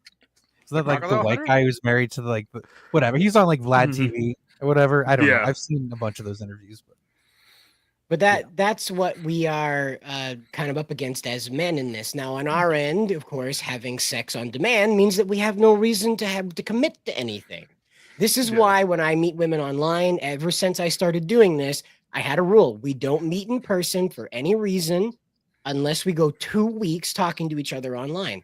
That way, all the weird stuff that you want to talk about is out of the way. That way, all those hot and heavy feelings. You guys have been idiots and exchanged all the stupid pictures already. You're not expecting anything when you meet each other. And you have something to fucking talk about when you finally sit down to a table together with each other. And, it served me right in quite a few instances. And that's just what I'm saying, is that you can't meet anybody anymore. You have to know them. And what I'm trying to tell you is that you're going to do better dating your friends than you are a stranger you meet on the internet. So make friends with those strangers, then decide if you want to put your dick Friends, not in to or sleep with, Roberto. No, not No. to I sleep just with. thought it was funny that he brought this up because it's like, I have almost exclusively dated my friends my entire life because I've always found the whole. By the way, I love that Gen Z's like, I don't want to go up to a woman and get rejected. It's like, yeah, I've been dealing with this for 15 fucking years. Welcome to my anyway. But the we whole had a point club is to solve that problem a long time Yeah. ago. so just, Am I? just Am I like the? I'm sorry. no. I'm just gonna say, talk to women, talk to a lot of women. Just Yeah. you- Yeah. I was Leave about it to at say, am I like the last? Am I the last vestige of like Boomhauer, just going up to girls in the shoe department and just trying on their shoes and trying to get a number that way? Well, Like, probably. I'm like way too old school in this. Friends. I'm Why would I- concerned. yes. I'm concerned because I was telling Rob I have one female friend and she's the commie, and then she has multiple tattoos. So now Wow. I'm very concerned. So, She's Eddie, here's the problem. The only female friend I have. You go trying on those shoes, you're flirting with that lady. She's hopped up on mushrooms, gets you out into her car, and then stabs you to death because she thinks you're an evil, rabified raccoon. Yeah. You know, and that's the trouble. You got to know him. You got to know him first. This is why you meet at a public place. You don't. It's the mall. 2 weeks. Malls Would are have over blocked. nowadays. Is it going to kill you to talk to a woman for 2 weeks? You don't spend any money on her. You're not buying minutes to chat away. If she's not going to talk to you, you're not out anything. You're not out anything if she doesn't say good morning back to you the next day. You're not out anything. This is the only time I'll be able to admit to this. There used to be a time, like if I was in a restaurant or something, I saw a girl, right? This is like 21, 22, so I can laugh at myself at this. You ever gone up to a girl and just you know what? I just was sitting over there. I just needed to tell you, you are the most beautiful girl I've seen today. Unbelievable. You are fantastic. The best. Baby, I loved looking at you the whole time I was over there eating. I just wanted to tell you that. And I hope the rest of your day goes well. If you want to exchange numbers? I did that once, Eddie. Once, and she was married, and I was like, I'm never doing it again. Never, ever, ever, never, never, ever, ever, ever, never. I will say that Jacob does have a point in that in a lot of churches, it's the men who are blamed. It's never the woman who's like, she's the one who says no so often. And we did another story like this where the woman was supposed to be a Christian woman, but she wanted a man who made six figures.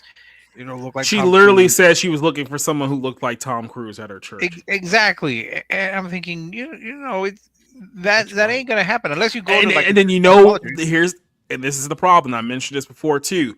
That woman will go around the church, can't find anyone who looks like Tom Cruise. Then she'll go to the pastor of the church and complain to the pastor of the church that there's no good men at this church. There's no one who's ready to settle down and get married. So then the pastor hears that because she's whining in her ear every single minute. So he's like, oh man, I didn't know that my church was this bad. Let me do a sermon and lecture the men at this church. So there's probably been guys at that church who tried to ask her out. She wanted nothing to do with him whatsoever, or nothing to do with her whatsoever. Then they have to go back and sit down and listen to the pastor lecture them about how they're not man enough to date the woman in the church who's already rejected them. And then you wonder why. Well, at that point, I would tell the pastor. I would get together with some of my other brothers in Christ and say, you know what, Pastor, you're wrong. You're wrong because it's not us who are rejecting them and sitting in our homes playing video games. We don't even play video games. We don't, we're here, we volunteer, we have our Bible studies. Have you ever considered that maybe it's the woman? But the thing is, why is the pastor so quick to believe the woman? All for a woman who'd rather be with a Scientologist. This is a terrible church. It's quite a conundrum. I have to ask, right? Probably on the women's end of this, when I was dating a couple of Christian girls that were very committed, they weren't Mormon, they were Baptist, but we were. Well, you have to clarify. So anyway, what we were discussing talk around about raccoon girls. What we were discussing around this topic is they didn't want to commit to getting married. the couple of them that I had talked about this, because I'm one of those guys. After I know you, I don't care. I'll spend the rest of my life with you. If I trust you after a month, I'm good to go. You've done all the fucking up you're gonna do. It's the worst you can get, unless you're gonna stab me out of the blue. After a month, you would have pulled a knife. We would have gone somewhere. You would have pulled a knife. It's metaphorical So, effing up, not you know, literal. well, and that's just what I get at is that what they explained to me was that they didn't feel that God had brought me into their lives to marry, but to teach them what love is. Uh-oh. Oh, they trying to teach you what a love? No, the other way around. I was brought into their lives to teach them what love is. Yes. And I was like, okay, that seems like, hey, you fucked up with the Apple thing. It's still Adam's problem to fix you. No, bye. And that was always the breaking point for me. I don't know, I was man. always like, I'm out. I can't deal with you like telling me that God's like, you're a temporary fix, kid. You're here to bridge the gap. No, I don't think weird. I mean, hey, look. There was a weird churchy thing about like exes like getting into in-betweeners. Like you turn in-betweeners into deacons kind of a thing, and I'm just gonna start sleeping with the deacons. Yeah.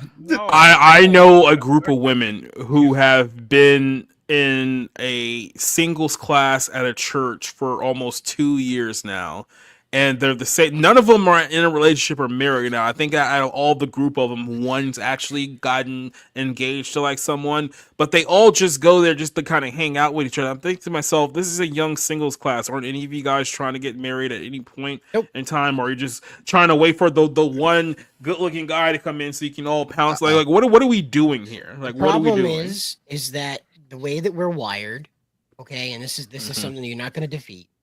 So the way that we're wired is very simple, is that men are supposed to be in the provider position. Women are supposed to be in the receiver position. That is, it's just every part of how we function reflects this. It's fine. That's lizard brain stuff. That's stuff you don't fix. It's not broken. And the problem is men can't approach women with that hunter, spirituality about them anymore. Women do not. They need to be in a very specific headspace and physical space to be approached. If you walk up to a lady on the street, even if you do look like Tom Cruise, if she is not in a headspace to be approached, she is going to receive you as an aggressor. She has been told 5 out of 5 women everywhere in the world get raped every second of every day, and she's next. That's that they believe. That's the gospel they walk around with. The only time and place that they let that guard down are like the paint and sips, where it's mostly women and gay guys, and there might be a straight guy that looks like the brawny man that shows up someday. And then the only other time they let their guard down is when they're at like a party where all the other women are the lessers. Let's put it that way. They're all the support women, and then that's when the guard comes down. And the problem is most of the time that's when the ladies at a bachelorette party that guard comes down. That's the problem. So, well, I mean, I disagree with you slightly in one point, Cider, that the paint and sip, you got mostly women, you've got a gay guy, and then you've got the guy whose girlfriend goes, so he goes. Right. And that I have seen. You'll notice that lone straight man who is being strung along is the topic of conversation for all of the women at the paint and sip. So any fella came in that was if he was like if a 6 out of Cable walked in and he was single, these women would paint him. They would ask him to be the thing that they painted. Okay, that's how that would go. They'd be raffling him off by the end of the night. I couldn't go and participate in this paint and sip thing because I'd be by myself. I mean, if I were to observe my friend and his girlfriend go to the paint and sip, I could not see if they were the topic of conversation. I don't think they are. Well, she's not. He is. I don't think we gotta move on from this topic because we still got a couple other things to talk about. So sorry. I'll hop over to something very similar. Since we're talking about hookup culture, let's talk about Jamie Foxx and P. Diddy at these P. Diddy parties here, because this is the whole thing. Jamie Foxx to what, the wall? There was a lot of people hooking up to one another at these Diddy parties. I'll just put it that way. So Jamie Foxx came out and made comments about Diddy here, and this is why I find absolutely hysterical. I'm gonna play this whole thing out for you here. You know, as I said, with the whole Diddy situation, it's more transparent than the whole Jeffrey Epstein, because it's like outside of like Bill Clinton and maybe like Prince Albert and guys like that, like no one really knows who was at, you know, those Epstein Island parties. We all know who was at the Diddy parties. Like, these people bragged about being at Diddy's parties for many, many years. So we all know who were there. Guess what? I'm pretty sure Jamie Foxx knows Diddy's personal mansion better than any of us in this room here. But now he has to kind of flip the situation, because all of a sudden everyone in Hollywood is pretending like they've never met P. Diddy in their entire life. And it's like, he has to go, were you at one of those parties? And everyone gets really silent and uncomfortable here. So Jamie tried to twist this whole thing into an issue for black people. And I was like, yeah, no, we're not playing this game. Jamie Foxx calls Diddy a nasty mother effer amid a sex trafficking trial. All that goddamn baby oil. Why are you so nasty for black people? That was our hero. First of all, let's slow down there. Okay, right? People may have listened to Diddy's songs throughout the course of like 30 years. I don't think at any course of time anyone would ever consider Diddy to be the hero specifically of black people. Like, maybe that's in your circle. I don't think that was reciprocated anywhere else, but we'll get to this here. Jamie Foxx shared that Diddy's recent stop at the Emmy campaign trail for his Netflix Comedy Central, what had happened was, now you remember Jamie Foxx had a stroke, didn't want to admit to anyone he had a stroke, but basically he had a stroke and almost died a couple of years ago. Now he comes out with a Netflix special to tell people that, you know, what actually happened that he didn't want to tell anyone else about. But yeah, the Oscar winner took to the Comedy Store in Los Angeles and turned the attention. He had a stroke and he basically covered it up for a while because he didn't want to tell anyone. That's pretty much what happened. But Diddy made a whole thing about that. Okay, I remember that. Yeah. But no, basically Diddy's facing 5 counts of racketeering, sex trafficking, and, you know, transportation to engage in prostitution. If convicted, Diddy can spend the rest of his life in prison if convicted. So yeah, hit the album that, you know, Diddy and R. Kelly are going to do on the phone with one another is going to be just absolute fire, I tell you. But Foxx pretending like he doesn't know Diddy on a first name basis, says Diddy is crazy, huh? To the audience of people at, you know, the Comedy Store. It's like, I don't know if he's going to jail, but he's a nasty motherfucker. Am I right? Especially for us white people, it's like cool, but for black people, that was our hero. All that goddamn baby oil for you, so nasty, Diddy. And then he says, for black people out here, you just know that it hurts. It's like, really? Does it hurt? Wow. That doesn't really hurt. Beat the fuck out, right? Jeez, Man. Diddy is the hero to black people. Wow. We tore down you, Mr. T. Yeah, Don't you know that we could have voted or died? We tore down the Christopher Columbus statues and the Robert E. Lee statues to put up statues for Diddy. So Jamie says here that, you know, Diddy, he was our old culture. Now it's all about baby oil. And it's like, What are you even Wow, talking about? that's an advertisement right there. I will. The whole culture. Wow! Oh, wow! This is the disingenuous thing that I hate and despise here, because like I said, we all know that Jamie knows Diddy very, very well. We all know who's at that party, but now, like I said, everyone's trying to distance themselves from Diddy for the obvious reasons. So now Jamie's trying to have a conversation with the common folks, be like, "Oh my God, Diddy, am I right?" It's like, guy, like, you need to stop. It's just like Jennifer Lopez, say nothing. I posted this a couple of days ago when this story went viral. It's like Jamie's trying to pretend like this whole thing's about race now, when everyone knows he was at those parties. Here's a few photos of these two together. They know each other very, very well. They're all doctors. Every single one of them. They're all doctors. Yeah. Here's one of Diddy. I do look like it though. Here's one of Diddy, Jamie Foxx, and Cassie all around the same time that the alleged beating took place, and it's even documented. Ray J in the back. Exactly. So it's like, what did you say caused the stroke?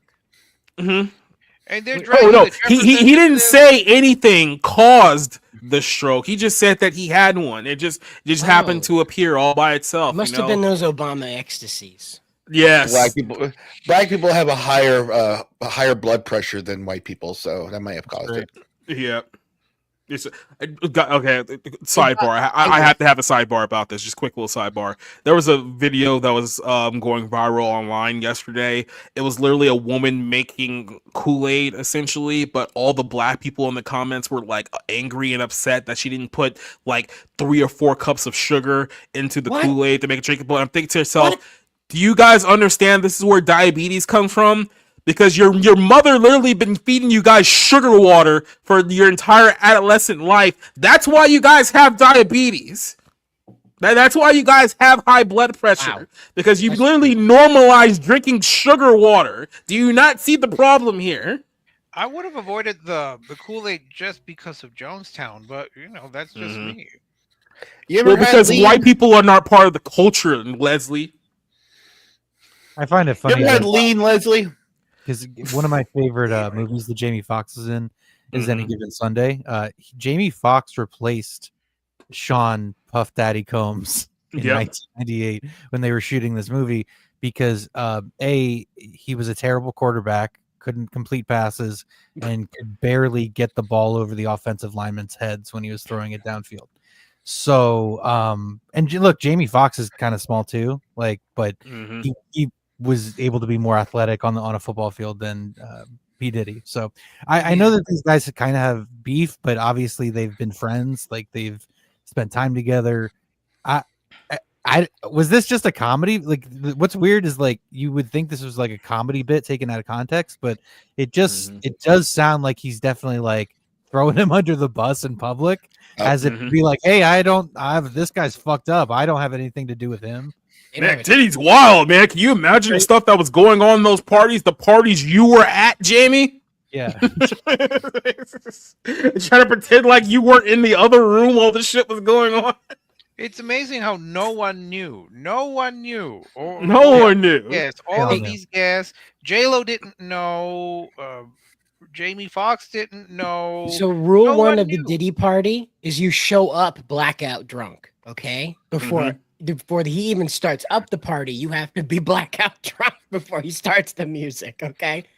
That's the secret. But that again, like you're looking at these guys like jumping a rat off a ship, they're not going to go down with him if they can avoid it, and I don't think they can. Is that he's done what Epstein did. He made sure that there was photo evidence of them being buddy, and that's how he asserted his control. Why is Mike Myers a CIA asset, by the way? That we were talking about that before the show started. That's pretty weird, right? That's pretty weird. Weird, like Mike Myers, not the guy I would go to for Hollywood informant. Probably not the guy. Oh wait, now the Katrina thing makes sense with Kanye. Dun.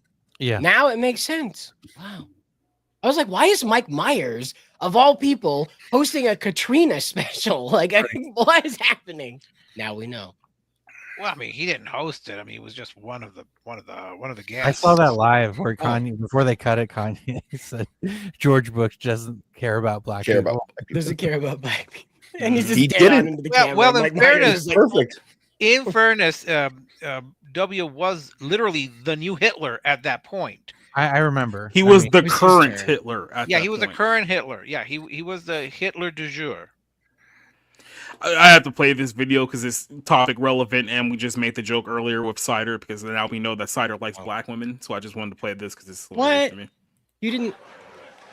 I think you're out at Cider. Gotten that question the last couple months. You ever been to a Diddy party? You ever been to a Diddy party? And I started really thinking about my life. I've been in this business 28 years. I was like, have I ever been? Now, I've been to nightclubs where Diddy had parties, but actually go to one of Diddy's houses or homes, I was like, well, there was one time that I really almost went, and that was right when I got to LA. I was in LA less than a year. I was at a nightclub, and everybody knew. Everybody like, we're going to Bad Boy West. Diddy had a house in Bel Air on the hill, and everybody knew that was a party house. So I was going to go. They're like, Gary, you going? I said, yeah, I'm going. I was hyped. But I met this girl at the club, and I said, yo, we're about to go. You want to go? She was, no, I want to go with you. I was like, oh. So I didn't go. So it's crazy because looking back on it, 28 years later, that one night stand saved my asshole. Look at God. You don't think he's always with you. He's always with you. He was looking out. I didn't know he was looking out. Man. Because I never talked to that girl before that night. I never spoke to her after that night. But I found her on Facebook when this shit hit the fan just to send her a message. It took forever to find her, but I found her. She's married now with 3 kids. And I just sent her a message. Hey, I don't know if you remember me, but I just want to say I appreciate you. You might not know what I'm talking about, but I just want you, I really appreciate meeting you that night. That was a wild night. Thank you so much. You have a beautiful family and beautiful children. Gary. Left it at that. Because I just know me at that age. Motherfucker 23, going to a motherfucking Diddy party and a fucking, I'd have been in that bitch. We ain't going nowhere. We ain't going nowhere. We can't be stopped now because it's bad boy for life. We ain't going nowhere. Can't stop. Bad boy for life.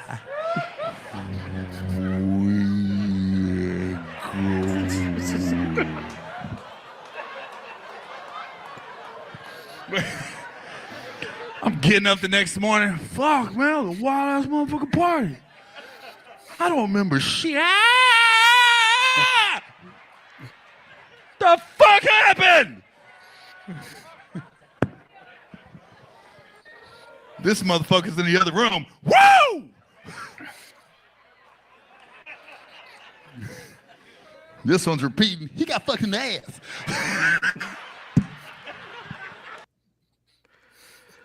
Yeah, so everyone knows what was going on there. Everyone, like, it's a small circle. They all knew what was happening at those parties. And now all of a sudden they're trying to pretend like in the public. Like, man, you hear the crazy stuff that was going on behind the scenes there? You mean at the VMA after party that you attended, Jamie? Remember that one you're talking about? Good times. But that's a real quick one. You know, I got any thoughts on that one until we move on to our closer here? Baby oil. I just saw the Django Unchained for the first time this weekend.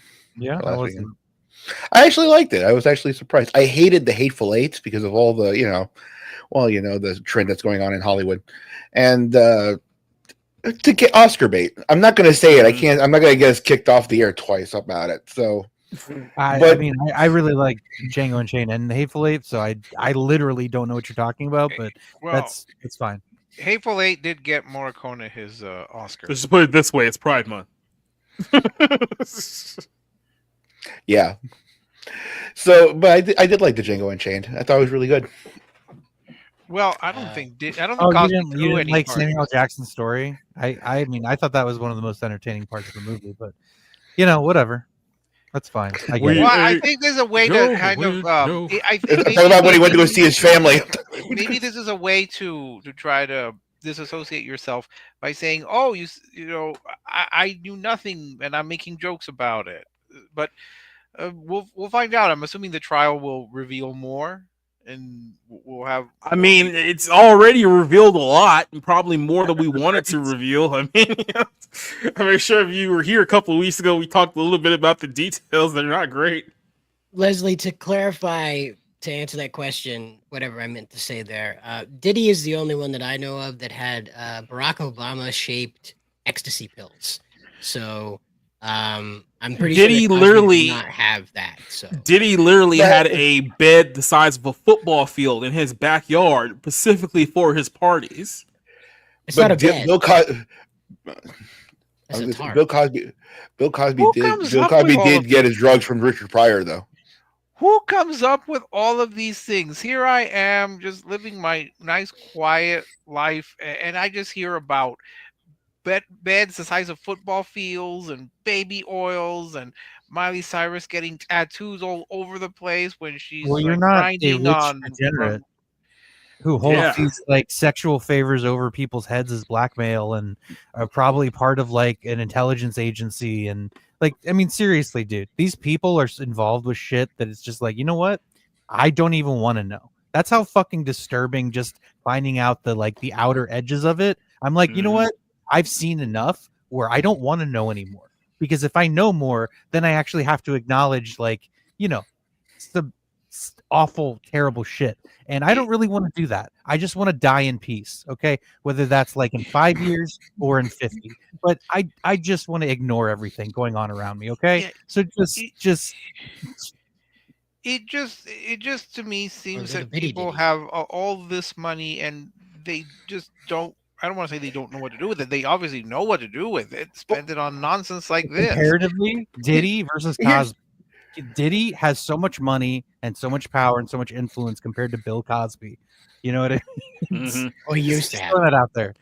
Bill Cosby just roofied a couple of girls at the Playboy Mansion in the 70s. I'm like, Diddy's on a whole new level. I Stuff think like Can I it's say more that than a having a couple. bed- I think it's Can I more say than a having couple. a Can I say having a bed outside like that is way more creepier than anything that Neverland Ranch ever was? Especially when you know what's going to happen in that bed in about 5 hours. That's so creepy to have a huge bed like that outside. Remember how Nickelodeon would drop like the ooze on everybody? Like Diddy's just dropping the baby oil on Right, it, stuff like right. that at the parties and stuff. Like, Ah! it's like think of like a high, like a hotel, like a motel, right, where they have to like clean the sheets the next morning. Imagine Right. trying to clean those sheets. Those poor Mexican women that Diddy hired. Burn them. You burn them and you say a prayer. Well, I'll say this. It's true. More money, more problems. It's true that if he was a poor man, he would have had to have done all this on, his own dime. He'd have to wash his own sheets. And then he'd Well- think twice about dousing them in baby oil. Right. God only knows what was on those sheets at 7 a.m. the next day. By 7, that's bold of you to wait for the sun to come up to find out. I like. Well, yeah, if Amber it's- Heard was there, what you're going to find on the bed. Ba-da-ba-ba-da-ba. It wouldn't surprise me if a little bit was there too. But let's talk about this story. This is closer. It's a lot more serious because this is kind of maybe a view into the end of the world type stuff. So here's what happened here is that Cider yesterday sent me a story about basically they're trying to craft an AI supercomputer that has the ability to basically wipe out every known job in the world within about 18 months, which seems pretty soon. Seems like something that may happen somewhere sooner rather than later when you look at that time frame, but they're very close to it, right? At the same time, Rob sent me the the photo for this movie that just got released on HBO Max called Mountainhead. And Mountainhead is basically a movie about how a bunch of rich billionaires get together and they're watching quite literally the world divulge into World War III thanks to an AI system that they created. So now they're in this position where they're essentially trying to figure out, okay, who's gonna run the world now? I guess we're now gonna be the gods of this world, and that's from the trailer. I'll play it here in a second. And the reason why we brought that up is because I just did the Bible Lens episode about a week and a half ago about the Mission Impossible movies, which is also about an AI that takes over basically all the nuclear powers in the entire world, launching the world into chaos and basically nuclear destruction. So when you put all these things together, it seems like Hollywood is really obsessed with this whole idea of AI taking over the world and causing World War III and total annihilation. And then you hear the real world stories that, hey, we're actually very close to doing that right now as we speak. What's going on here? Let's play the trailer for this show that is on HBO. No, sorry, this is a movie. This is a movie on HBO Max that's on right now. And like I said, we've talked about this in the past when it comes to the terms of like predictive programming and them telling you what they're doing and you just kind of accepting it as entertainment. Let me just kind of put the frame here. This film is sold to you as the public as comedy and satire.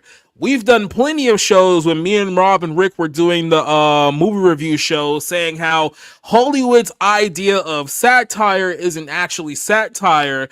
They think that they're doing satire, but they're basically just spilling out all of their emotions on a plate. It's like they're almost just throwing up on themselves because they can't help themselves. So when you're watching this, it's being sold to you as a comedy. You're supposed to laugh and have ha-ha chuckles, but when you really look at the plot of what's going on here, what's actually happening, and what these characters are actually saying, it's a lot more sinister than it looks here. So I'm gonna go ahead and play the trailer here to this Mountainhead film. We'll get a little deeper into this here as we go on. I hope you rich folks don't mind slumming it in the humble abode of the poorest billionaire in the gang. But this is exactly why I built Mountainhead. Look at this place, Soups. Thank you. No, I just said look at it. No compliment implied. Simply look at it. Here we go. All right. 4 presidents of tech. Get yo net worth. 59. 63 bill. Feels good. 220 bill. Guys, is this on every channel? There have been a number of occurrences since your launch. UN officials are now openly attributing the recent uptick in ethnic tension to powerful new generative AI tools unveiled last week on Tram. I find it very, very interesting that they used ethnic tension there, but I'm just going to pause here just for a quick second, because this is something that we talked about a couple of weeks ago when last time we talked about AI here, and I threw this out here, and this is something that I kind of want people to think about too.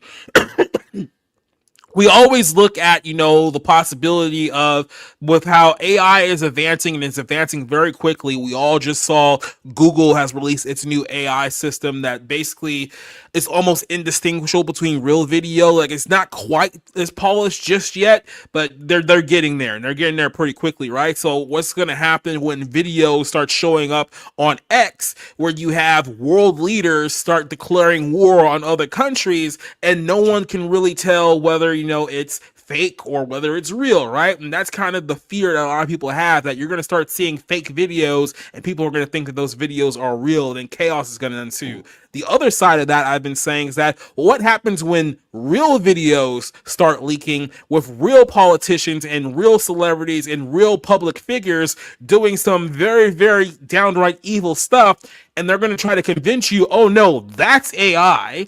And so now all of a sudden you have this confusion going on here, because people are analyzing videos that are real and being told that they're fake, and not knowing the difference between what's fake and what's real anymore. Like, this is a very, very real possibility that's going to happen here in a few years. It's already happened, Jacob. Remember when we were told how Dear Uncle Joe really wasn't wandering around lost and confused? Mm-hmm. We were told those were, deep fakes and edited and all that sort of thing. So it's already happened in that way.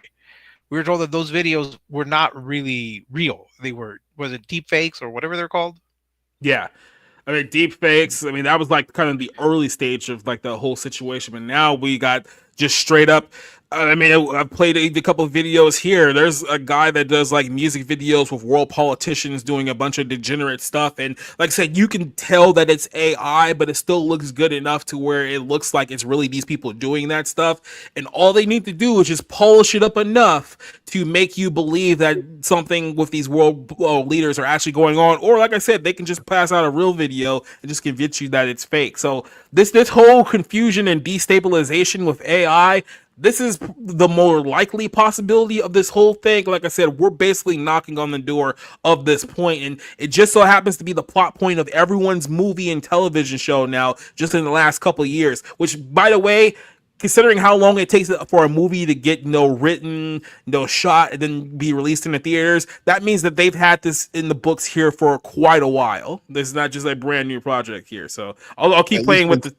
Go ahead. At least it's COVID, because I remember during the writer's strike and everything else, that's what everybody was talking about, was AI and everything else. Well, and what you have to remember, everybody was writing shitty scripts about it back then.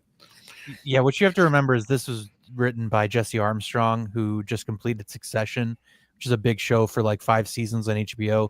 That is really good. You can tell that he just shit this out. Like, the movie is terrible, and it's one of those. But here's the thing. Yeah, go ahead. But here's the thing, real quick. You bring up a great point. I was going to mention here.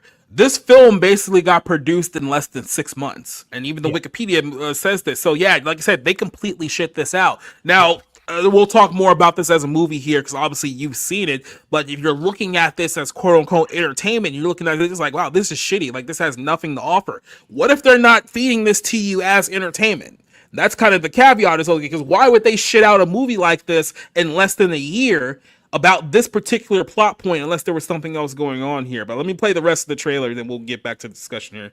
I want to say this is not on you, Venice. Obviously, it's not on me. Why would you even say that? Your platform is inflamed, a volatile situation. Weapons stockpiling, some bank runs. Violence, chaos, And people are dying. You're not real. Heads don't explode like that. Heads don't explode like that? No. How do heads explode? We are the smartest men in America. We literally have the resources to take over the world. This ugly death trap house might have just become humanity's global HQ. Boom. The president wants to speak to us. Guys, we could actually do this. I can handle Argentina and Paraguay. We could probably buy Haiti or Belgium, those chocolatey assholes.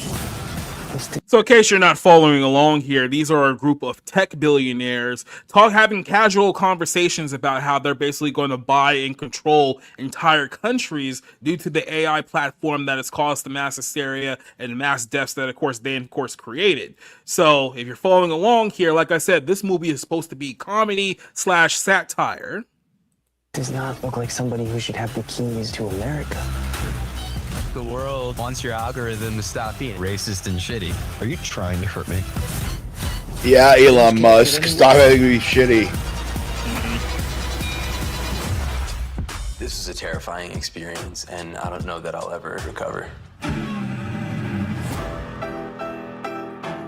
So that's the trailer for the film, right?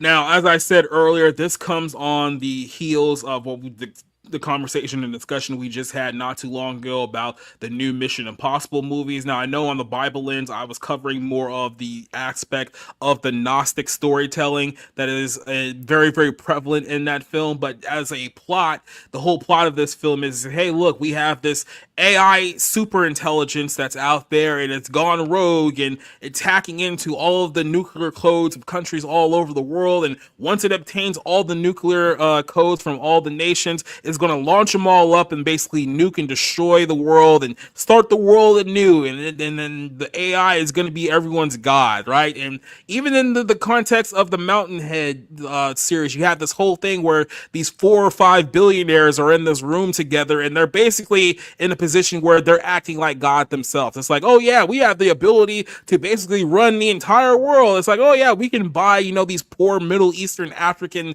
nations because, we're so rich and so powerful and we have the resources to do so. These are people cosplaying as God in their own minds. And keep in mind, these people are usually not the good guys of this story here. But Cider, I want to start this one off with you here because we're kind of looking at this from the fictional realm here. And then you brought over a very, very real world scenario for us. And we talked about this yesterday, if you guys saw our 01 show, but I do want to bring a little bit of this up here about what is this AI 2027 project, which is actually like real world disaster level type stuff here. So we want to report. It's a report. Do you have it up or you want me to bring it up? Oh, I don't have it up. Sorry. All right. Bad. Yeah, just a second here. Gives 1 second. I can tell why you use AI for this. I will say that to Terminator Joe's comment there, I've said this many, many, many times that okay, arguing this point of view about if movies are political and propaganda, it's like every movie has a point of view. So in that sense, every movie is a piece of propaganda. But you just kind of have to, go into it with that understanding and, you'll enjoy it a lot more. So this report is done by a group of people who were invited into OpenAI. That's the people who run ChatGPT, currently the world's most advanced public use AI. And I say that because Sam Altman has a secret version of this that's far more advanced, and he talks about this in the report. What happened was these people were invited in, they asked any questions, and OpenAI answered to the best of their legal ability. There are things that they keep protected, obviously. But this is a report that extrapolates the advances AI makes over the next 3 years and how that revolutionizes humanity's existence due to the rapid integration of AI. I know that's a little rocky because there's a lot of words to try and spill at you. But to try and just skip down to this whole thing, you're going to see this chart change over here as we skip along. And I'll just skip down to the bottom at the end here. And so what happens is that at the end here in 2028, We have a super intelligent AI. Now, super intelligent does not mean that it is smarter than humans as a whole. It simply means that it is smarter than any single one human being. That's all it is. It has the accumulation of our knowledge. That's a super intelligent machine. In 2027, you are going to carry that around in your pocket. Sam Altman is already advertising this as a companion AI. There's a device that you will carry in your pocket that has the capability of managing Amazon's entire logistical network in your pocket. That device is just right there. That's just a very simplistic use of it, by the way. Okay. So this machine then evolves even further than this when Trump Stargate is activated, because presently ChatGPT has the ability to write a fairly competent medical journal all on its own. It can create all this stuff all on its own. It disappeared. Did I get disconnected? You're still there, or you're still here. You're still here. Everything can be still seen. It just disappeared in front of me. But anyway, so what this is that, like, when this companion AI hits the market, is that this report says that over 300 million jobs globally are instantly displaced. The majority of those are white collar jobs, meaning you were told to learn how to code. Fuck you. That's over with, buddy. Hope you like serving coffee for the next 5 minutes until the robot decides to, until the AI invents a robot that serves coffee 10 times faster than you can. And that's the thing, is that it predicts by 2030, the majority of humans living on Earth will not have a job. The majority of humans will not be active in the labor economy, period. That's over. Now, the report talks about how governments react to this. Well, the AI becomes rapidly the advisory to the politician, because here's what happens. The politicians can say, this 10,000 page bill, I only have 18 hours to read the whole thing. They give the PDF of that, which it has to be in PDF form. They give the PDF of that to this super intelligent AI and say, find all the phrasing I don't like. And boom, it's right there. Then they tell them, rewrite that to the phrasing that I do like. Boom, it's right there. Then they tell it, resubmit that back to Congress for verification. The AI on the other end of that reception then adjusts it based on their congressman's report. So within a day, what took 70 days is done. So this rapid accelerates government's integration of AI, because AI is able to just simply whisper in the ear of the government. And it predicts by 2030, it will have convinced the majority of the world's governments to operate under the UN's control, where everyone reports to the UN like they do to Congress. And it is presented to humanity that their leaders like Putin and Trump and Zelensky and Macron are all going to the UN to vote on the decision of where humanity will go forward, respective to their nations. However, what is going on is they are talking to the AI, and the AI is telling them what to do going forward. And so what the report concludes with is that you will live a life that is like a video game. There will be no challenges. If you want to be an astronaut this weekend, go ahead. There will be absolutely no skill set to adopt to need to do that. You just go and do it. The AI will completely pre-bake, smooth over, and eliminate strife, struggle, hunger near instantly. One of the reports I read out of this was how they were working on already a system that works into your soil as a farmer that provides perfect nutrients to the vegetables growing in the ground. So you have things that'll grow twice the size. You have a potato the size of an infant because of these machines. And they monitor this through satellites, gentlemen. They're able to monitor how your crops are growing through the Starlink network. Okay, that's how this is all managed from space, gentlemen. And so again, now that I've read a report that talks about how the cloud seeders can be controlled by drones. So if you want a lot of rain this weekend, guess what? You're getting a lot of rain. That's it. It is a full control of the human environment. And so again, the report concludes with this. You will live a very simple, peaceful, perfect life, no problem whatsoever. But in exchange for that, the price for that is that you will have surrendered your right to self-determination to Sam Altman, to OpenAI. They will be the ones that decide everything going forward. What I want to press about this very quickly is we can't stop this. China has DeepSeek. You've heard about that one. That's only 8. It's only 8 months behind ChatGPT.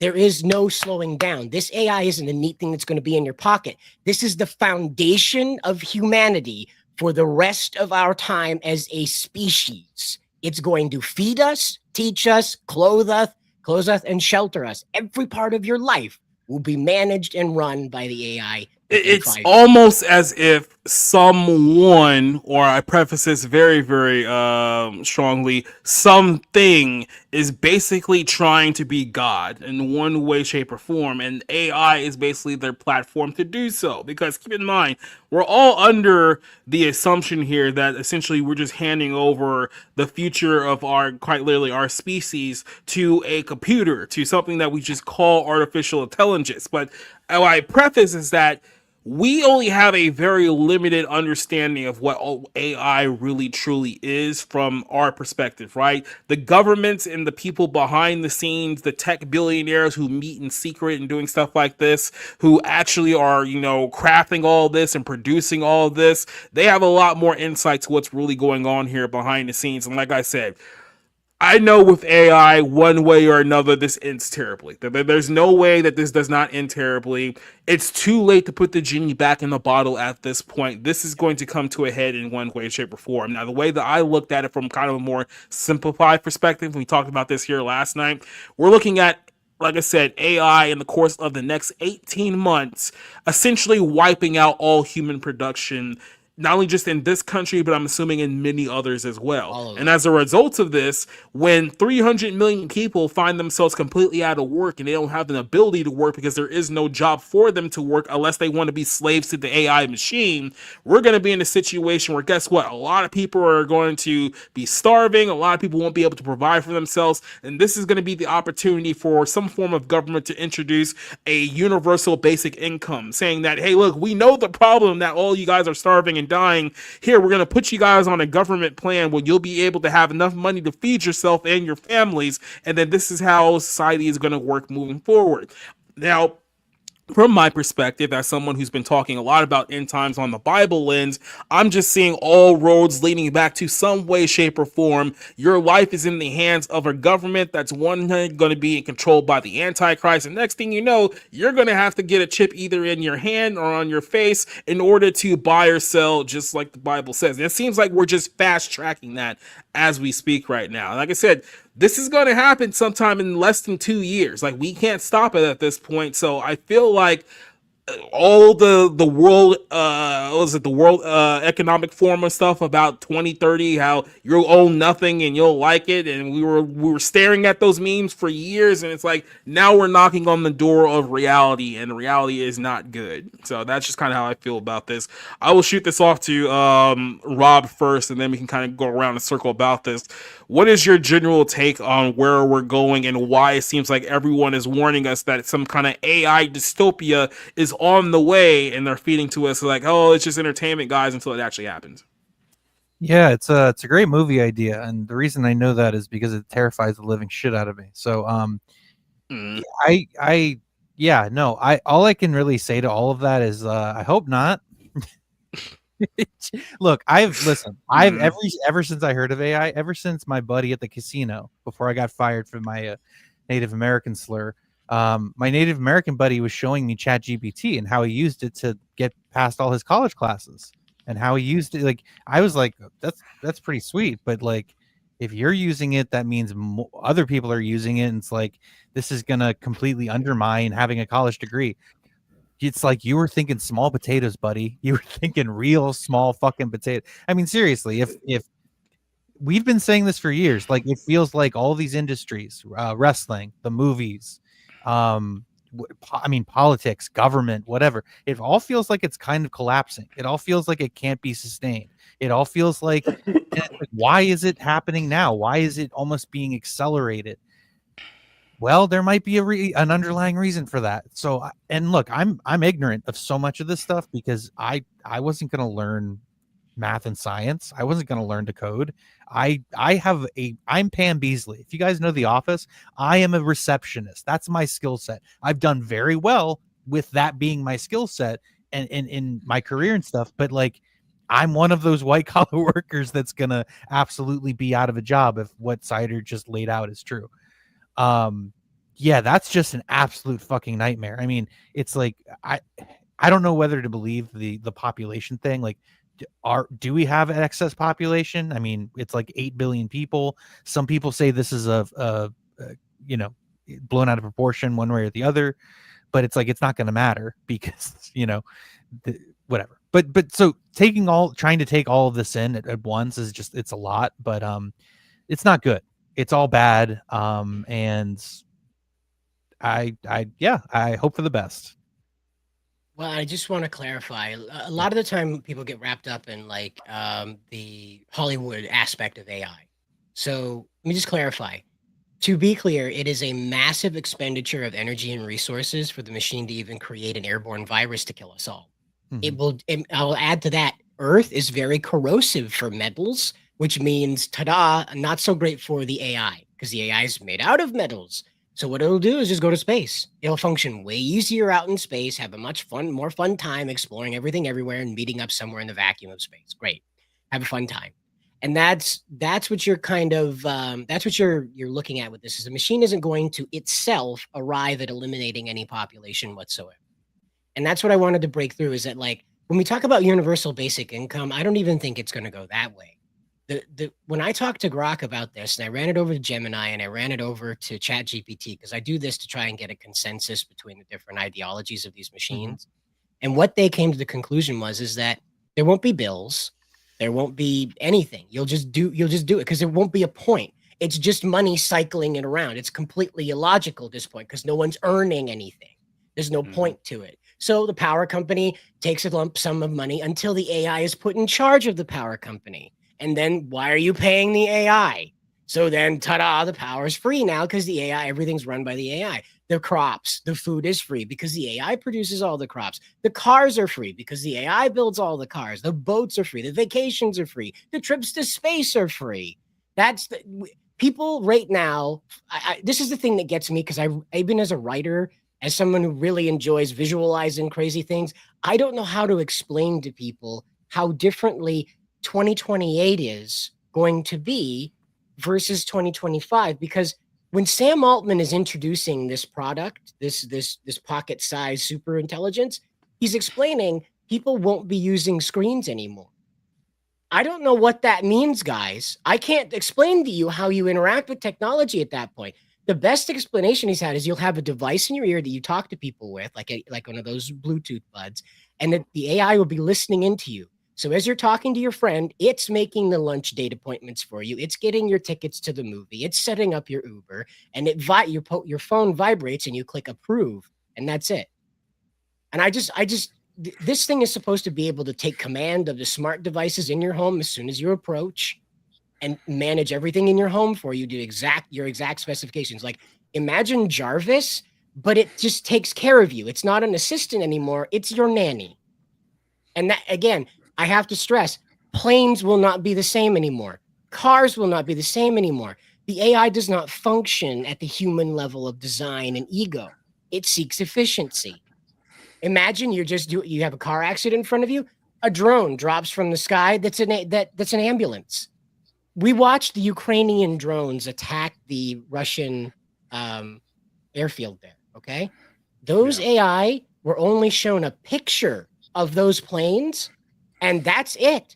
They had no pilot. They found the target. They found the weak points. They exploded when the opportune time. That they did it all themselves. There was no human authorization behind that whatsoever. And they performed with windy conditions, which we are told it makes drones inoperable, but these things had no problem whatsoever because they were able to make the micro corrections in their rotors that a human pilot cannot. Yeah, people can't really visualize how quickly and the whole thing's going to be completely alien. The craziest future you can imagine that isn't people being run through a meat grinder is not even close to what is going to be your real life. Like I said, people saw Ready Player One and thought that, oh yeah, that's a nice little sci-fi movie, and now here we are knocking on the door of Ready Player One, and that's probably the best case scenario. But Mark Zuckerberg's Meta is going out of business because of this technology, okay? Yeah. Meta was built around integrating your life into a fantasy about this. Right. This is reality now. Mm-hmm. I want to get to Rick and Eddie here before I make another point, because I'm going to tie this back around. I know it's good because that's exactly why I wanted to have this conversation, because people need to know exactly what's happening here. But Rick, I'm going to start with you, then we're going to hop over to Eddie real quick. Okay. Do you have a question? Or do you just... I asked basically, what is your thoughts on essentially this entire agenda around AI? Whether you just want to talk about kind of from the Hollywood perspective of them promoting this dystopian reality that's seeming to look more and more like a possibility in the near future, or if you just want to talk about the AI thing in general. Well, I don't really have much comment. I'm not well familiar with a lot of this. I'll just say that this is probably the end point of relying far too much on technology to I guess fix our problems. I was more upset hearing about that guy who was going through college relying on the chat GPS, because it takes away your critical thinking, it takes away your ability to reason. But then again, that's probably what this device would like, to have nothing but zombified people. But I don't have much to add, but it is concerning that again and again we're seeing more and more reliance on technology to get us through our lives. It always comes across as benevolent, but eventually it will turn against us in some way or shape or form. But again, I don't have much to add, really. I'm not well versed in technology, as you all know, because imagine the guys from Wall-E. Yes, pretty much what we're descending into. But I do like some songs from Hello Dolly, so I will say that. Eddie, what's your take on everything here? I should have showed up for the Blake Lively conversation. I know less about this than that, bro. The scariest thing about this maybe is that like we have no excuse now, considering the fact that it's 2028 is around the corner, and apparently I'm reading like this sentence here: war has been averted for now. I don't know what war they were planning on having in between all of this, but I can certainly understand that 300 million people just in this country alone losing their jobs overnight would probably like result in some sort of really big civil unrest in all over the country and probably all over the world for a little while. And but apparently it goes all the way in 2028, and then we suddenly get coddled by AI for the rest of humanity. So like, hey guys, we have no excuses anymore. Let's just get IVF kids and, raise the children the right way that we want. We can raise them to reject the AI, or actually raise them to, treat the AI what it is, as a giant computer, and that's it. I mean, like, in a weird kind of way, hey, let's start making some kids and start rejecting this whole idea that, this AI is going to control us. I mean, yeah, it eventually will, but we still have the ability to pass on this stuff and everything else. And eventually you could you could build an AI to have your grandpa tell you stories now. So there you go. You can relive your culture and relive your heritage and relive your family life over and over again, just playing with the AI. And maybe that can be your little companion, You can have your grandpa walking around with you, telling you stories and everything else. So, like, come on, like, yeah, sure, the end of the world's coming. I mean, but we all knew that. We're all told that since we're 12 years old. So come on. It's kind of been telling people for 2,500 years. The end of the world's here, guys. Come on. Hurry it along, right? Come on, get happy. I agree. Throw this bitch into overdrive. We've already seen something like this with those storytellers. Was it you could get Jimmy Stewart to tell you a story, and that was really creepy, and it didn't sound anything like James Stewart. But yeah, this is again, this is how it's headed. People are going through technology, and like they're more fascinated. What is that line from Jurassic Park that you could you were doing? Scientists were concerned with how and not concerned with why. Yeah, or something along those lines.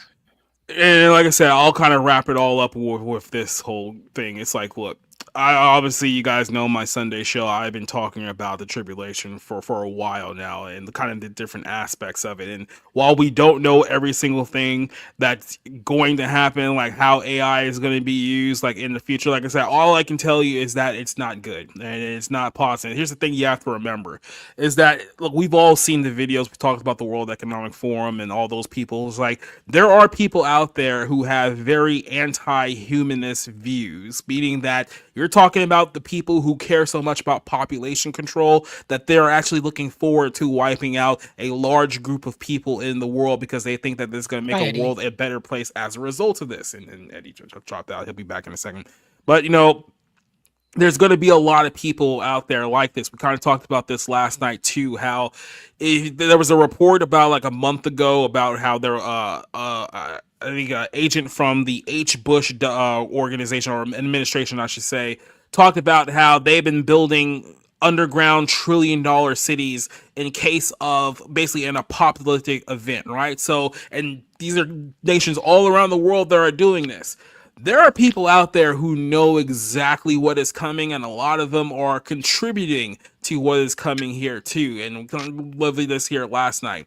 There's a lot of very evil, wicked people out there who somehow think that when this is all said and done, I mean, when everything is said and done, that somehow they're going to win in the end.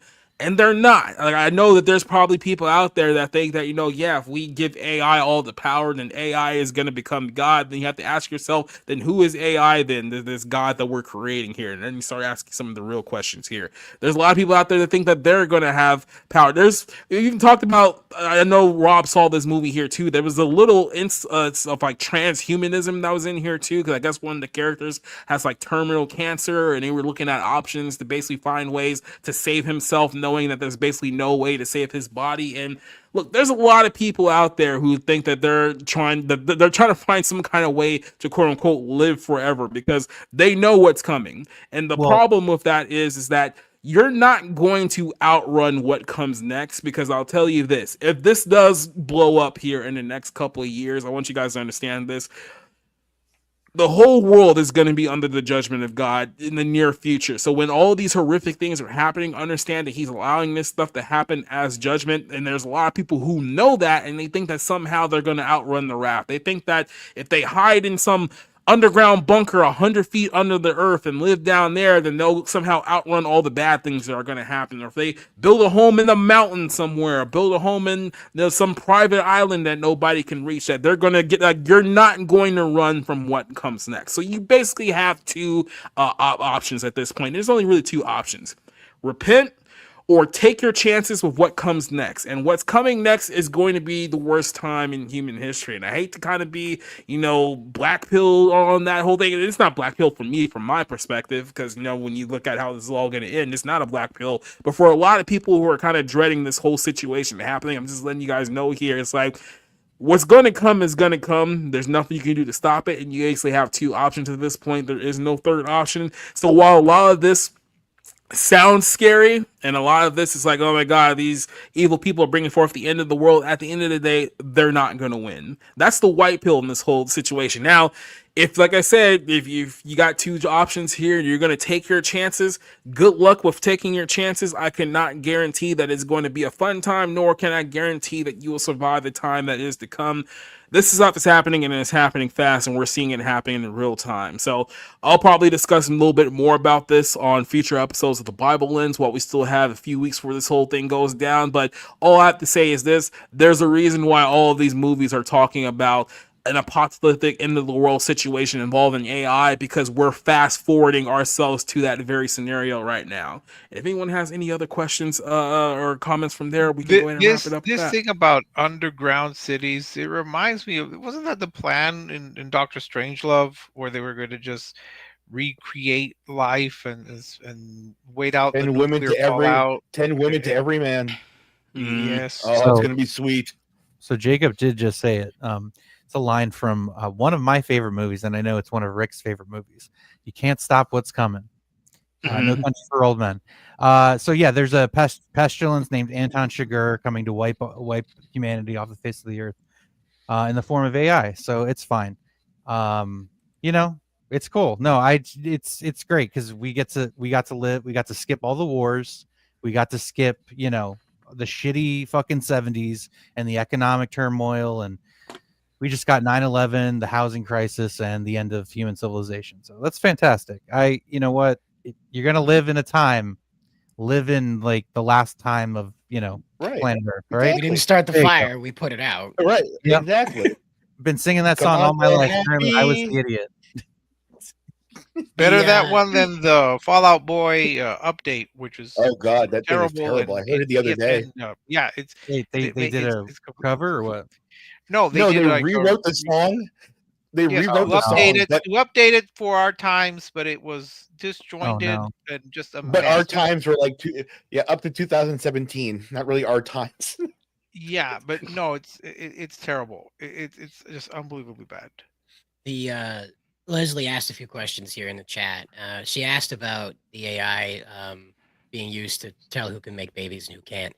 Actually, no. Trump wants to shoot the AI right into your arm. He's got plans. That's what's part of Stargate is to literally shoot you full of nanites that live report your biometrics to the AI. Yeah, that's cool. And so when you have a baby, the AI is going to be all mixed in with your baby making stuff, and make sure that your baby doesn't come out with any hiccups that the AI thinks are hiccups. So not by God's design, by the AI's superior filtering. How cool is this? Okay, I'm sorry, Rick. Anyway, go ahead. What were you saying, Eddie? Go, Jesus. I'm just how cool is it that we're gonna have like reverse abortions now? People are gonna be like running into the woods, having secret pregnancies that are outside of nanites and whatever the hell else. Well, that was what the report talked about midway through. Is it said there was a splinter civilization that started to live like the Amish. Because what happened was the AI outmoded everything. So there was no old cell phone, there was no old television, there was no nothing. There, unless you actually owned the actual physical DVDs of stuff, there was nothing. There was nothing you could do. So you lived like the Amish. You completely disconnected from technology and lived a farmer's life out in the countryside, and that was it. And the conclusion was you either live as a house pet for the AI, or you live as a Amish person completely disconnected from technology. And Let's do it. It's one of those decisions that most men will have to make. They're doing studies of universal basic income right now over in Europe. And it's not, what happens with this is that for women, their mental health scores increase by 45% under this program. They're under 45%. So everything works out great for them. They have a really good time. A lot of the pressures that bother them are ruined. For men though, our mental health goes down by 14%. Most of them report a sense of purposelessness and having no idea of what it's like to just a reason to live. And so when I talked to Grok and Gemini and ChatGPT about this to get a consensus, their conclusion is that men will have to choose to challenge themselves. You will not have a natural born strife that you have to overcome. Even being born, the third generation won't know any of the trouble we deal with. My children will have no concept of the disease I have. My grandchildren won't even know how to say it. And that's the situation that you're into right now, is that the machine is here and now. It's already doing this. It's eliminating jobs already. There's reports day after day about how AI is taking over everything everywhere all the time.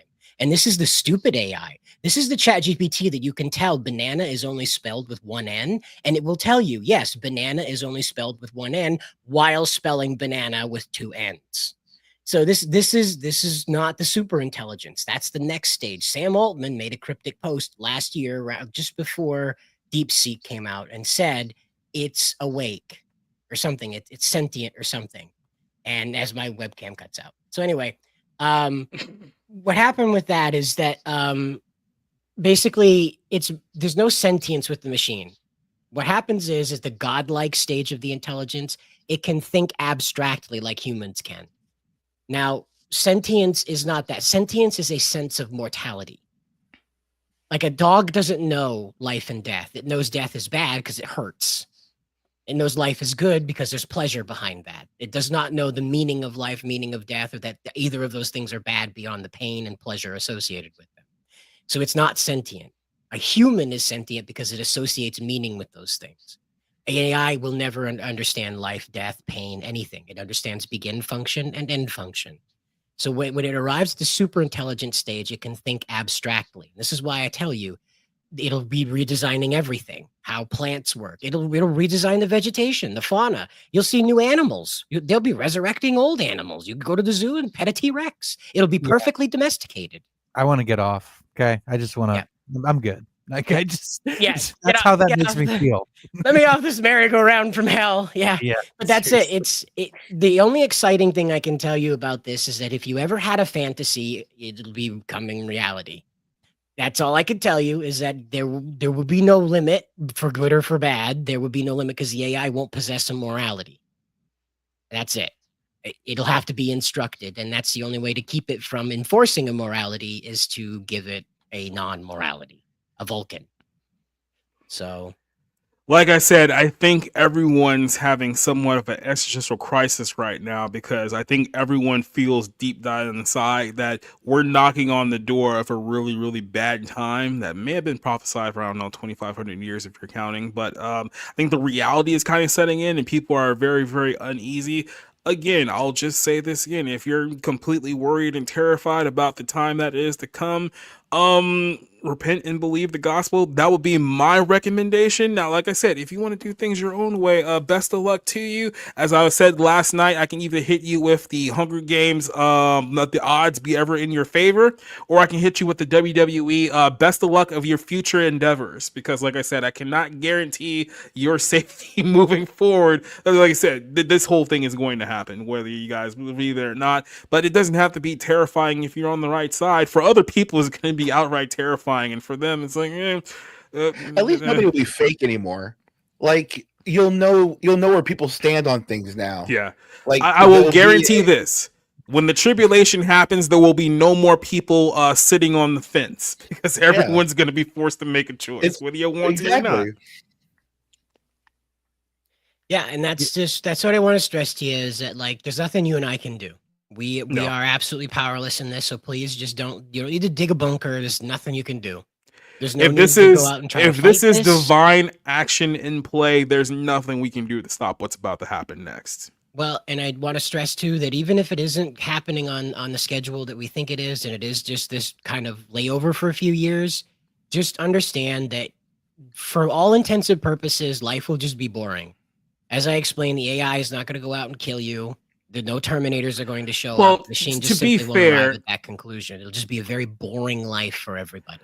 To be fair there, and I'll just say this one thing, that's if you're only worried about just the AI aspect of this whole situation, which is fair enough, because I will say this, if this is the tribulation that we're knocking on the door on, there's going to be a lot more horrific stuff happening in the world than just AI. AI may actually be the least of your problems when we get to this time period. Nephilim. We're talking about Nephilim, the pits of the abyss being opened up, peace being removed from the world, war, famine, hyperinflation, death, all that stuff.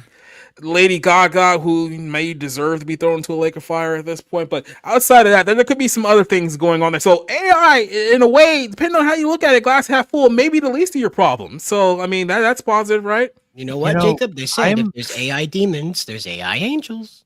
Mm-hmm. Okay, I'm freaking out about the fact that they're stopping making Blu-ray players and Blu-ray discs. Okay, now you know why. I can't listen. Do you know how it took me a very long time building up this collection? Now, if you're telling me that these material possessions are worthless and that I can't take them with me, I'm just kidding. But seriously, it's like that's what I'm concerned with. That's what I'm concerned with. So it should tell you how much I have my head in the sand. But no, it's fine because we all did when Rob was talking about this. Like, yeah, you're absolutely right, bro. But that's again, like that's where you're at, though, is that like they want to get rid. When the World Economic Forum said we're not going to own anything and be happy, they literally meant that because the AI will just give you what you want. You won't own it. You'll just have it and you'll just be done with it. And that'll be the end of it. When you need it again, it'll be there for you. It's like it was explained in the report. If you want a house, it'll just 3D print it for you. It'll take 8 days at this current construction speed, which the AI will most likely optimize. 8 days and you have a brand new house. You just want it. Done. Yep. And flying planes. Yep, That's we'll correct. just put it That's that why way. they said at the end of this that the world would be controlled by the people who control the AI, not the AI itself. So Sam Altman will be the man god of this And world. I will only say that. That's only if you truly believe that he's the one who designed the AI. Yeah, you got that good point on that one. Yeah. Because who knows? He may be influenced by somebody else who's far more sinister, who may be controlling the things behind Dinkelberg. Yep, that's what I was thinking. Yep. But hey guys, yeah, we're at the end of the show. So there's that. Yeah, I don't really have anything positive for you unless you want to watch another Lindsay Lohan live performance. So unless you want to do that, it's probably a good time to go ahead and end the show. Rob, what do you got coming up with the time that you have left?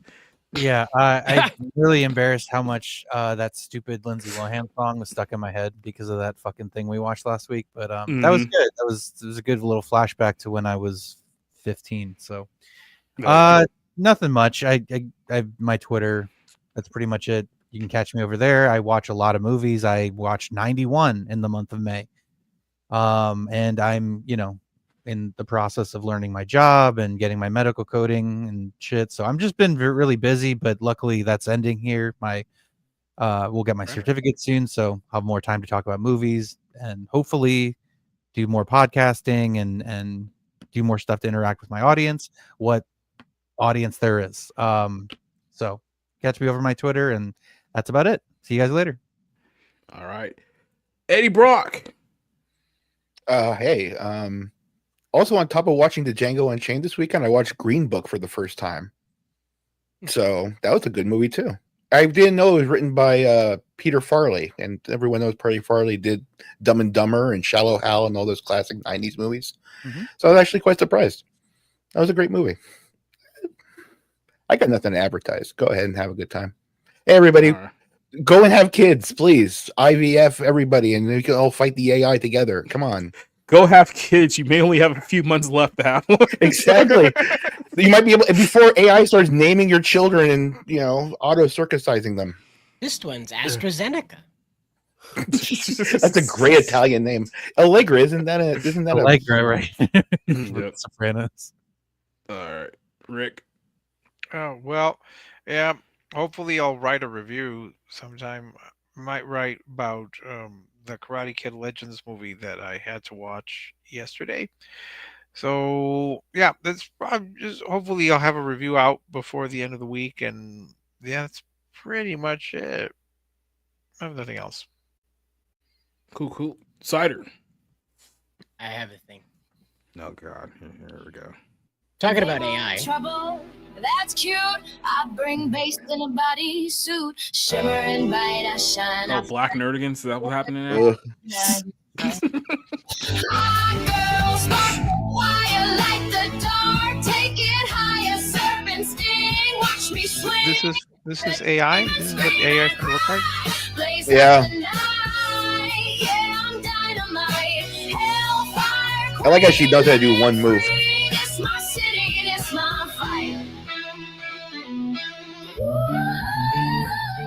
So we talked about it last night over on the Bounding channel. Megan Thee Stallion has an anime coming out from Amazon, and that is not it.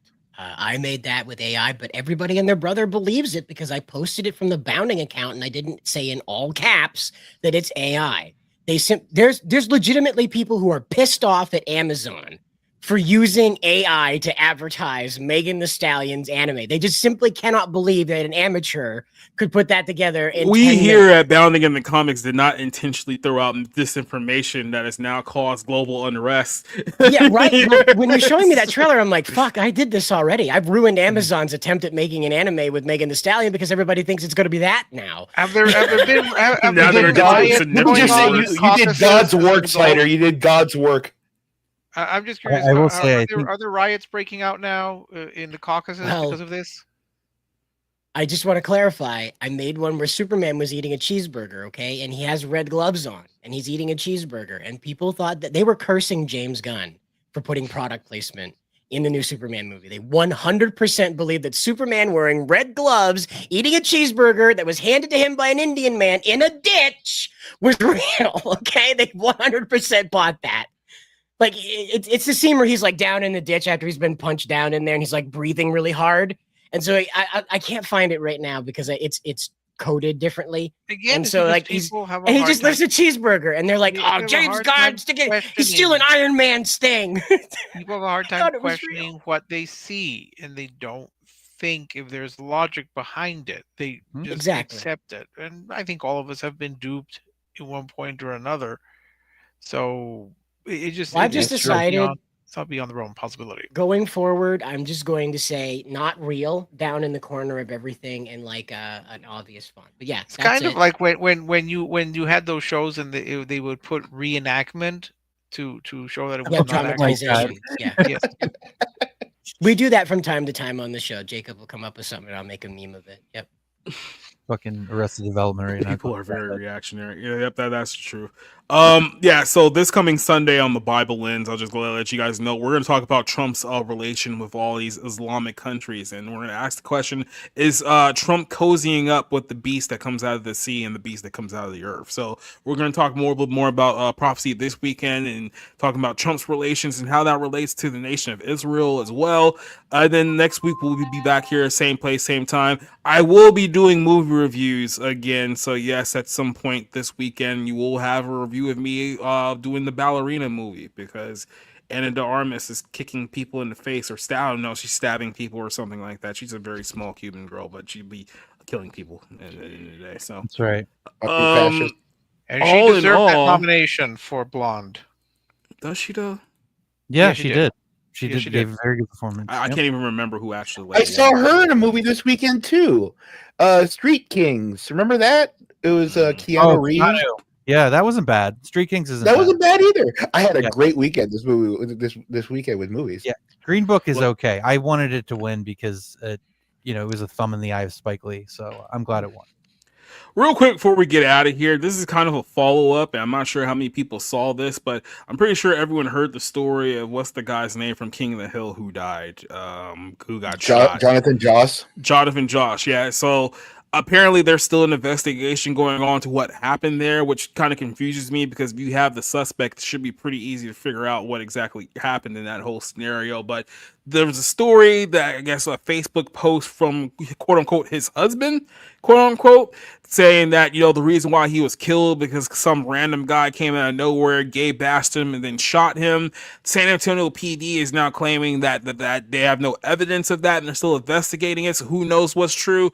And then I just found out, like a couple of hours ago, that apparently his husband is actually a trans man. So it's a woman who turned into a man and being called his husband. Like, what the fuck is happening here in this story? Now I'm just more confused than I was 24 hours ago. How do you get more information and it makes less sense? Well, this happened in Texas. So, Rob, Rick, can you explain Austin, Texas to everybody? No, this is San Antonio, Texas. It's even worse. Oh my God! Austin spirit thing. That's what's going on. Austin and San Antonio, they are, they're another world. But look, I know Charles Barkley always makes fun of San Antonio for having a bunch of fat, ugly women, but I mean, I didn't think that the meme was like real. Like, I thought we were just. I will say that this is why you need an investigation, and you don't jump to conclusions. You need to get all the facts before you decide what the motives are for this or something. So let's just get the investigation, and there's no justification for killing someone unless they are physically attacking you. Yeah, and like I said, let's just wait a couple of days to see how this plays out, because this could end up blowing up in somebody's face here. But it's like something about this whole situation just doesn't smell right. I'm not saying him getting murdered or getting shot, whatever the case is any way, shape, or form real. But let's figure out what actually happened here in this incident before we jump. Okay, because now I'm just more confused about this whole thing. But that's the thing that happened, I guess. So the terrible advertisement for the new King of the Hill reboot. Yeah, right. That's not the marketing that you need right now. Yeah, that's it. That's it for the show. We're gonna get out of here. It's late. So adios, goodbye, and good night. Question mark. Question mark. Question mark.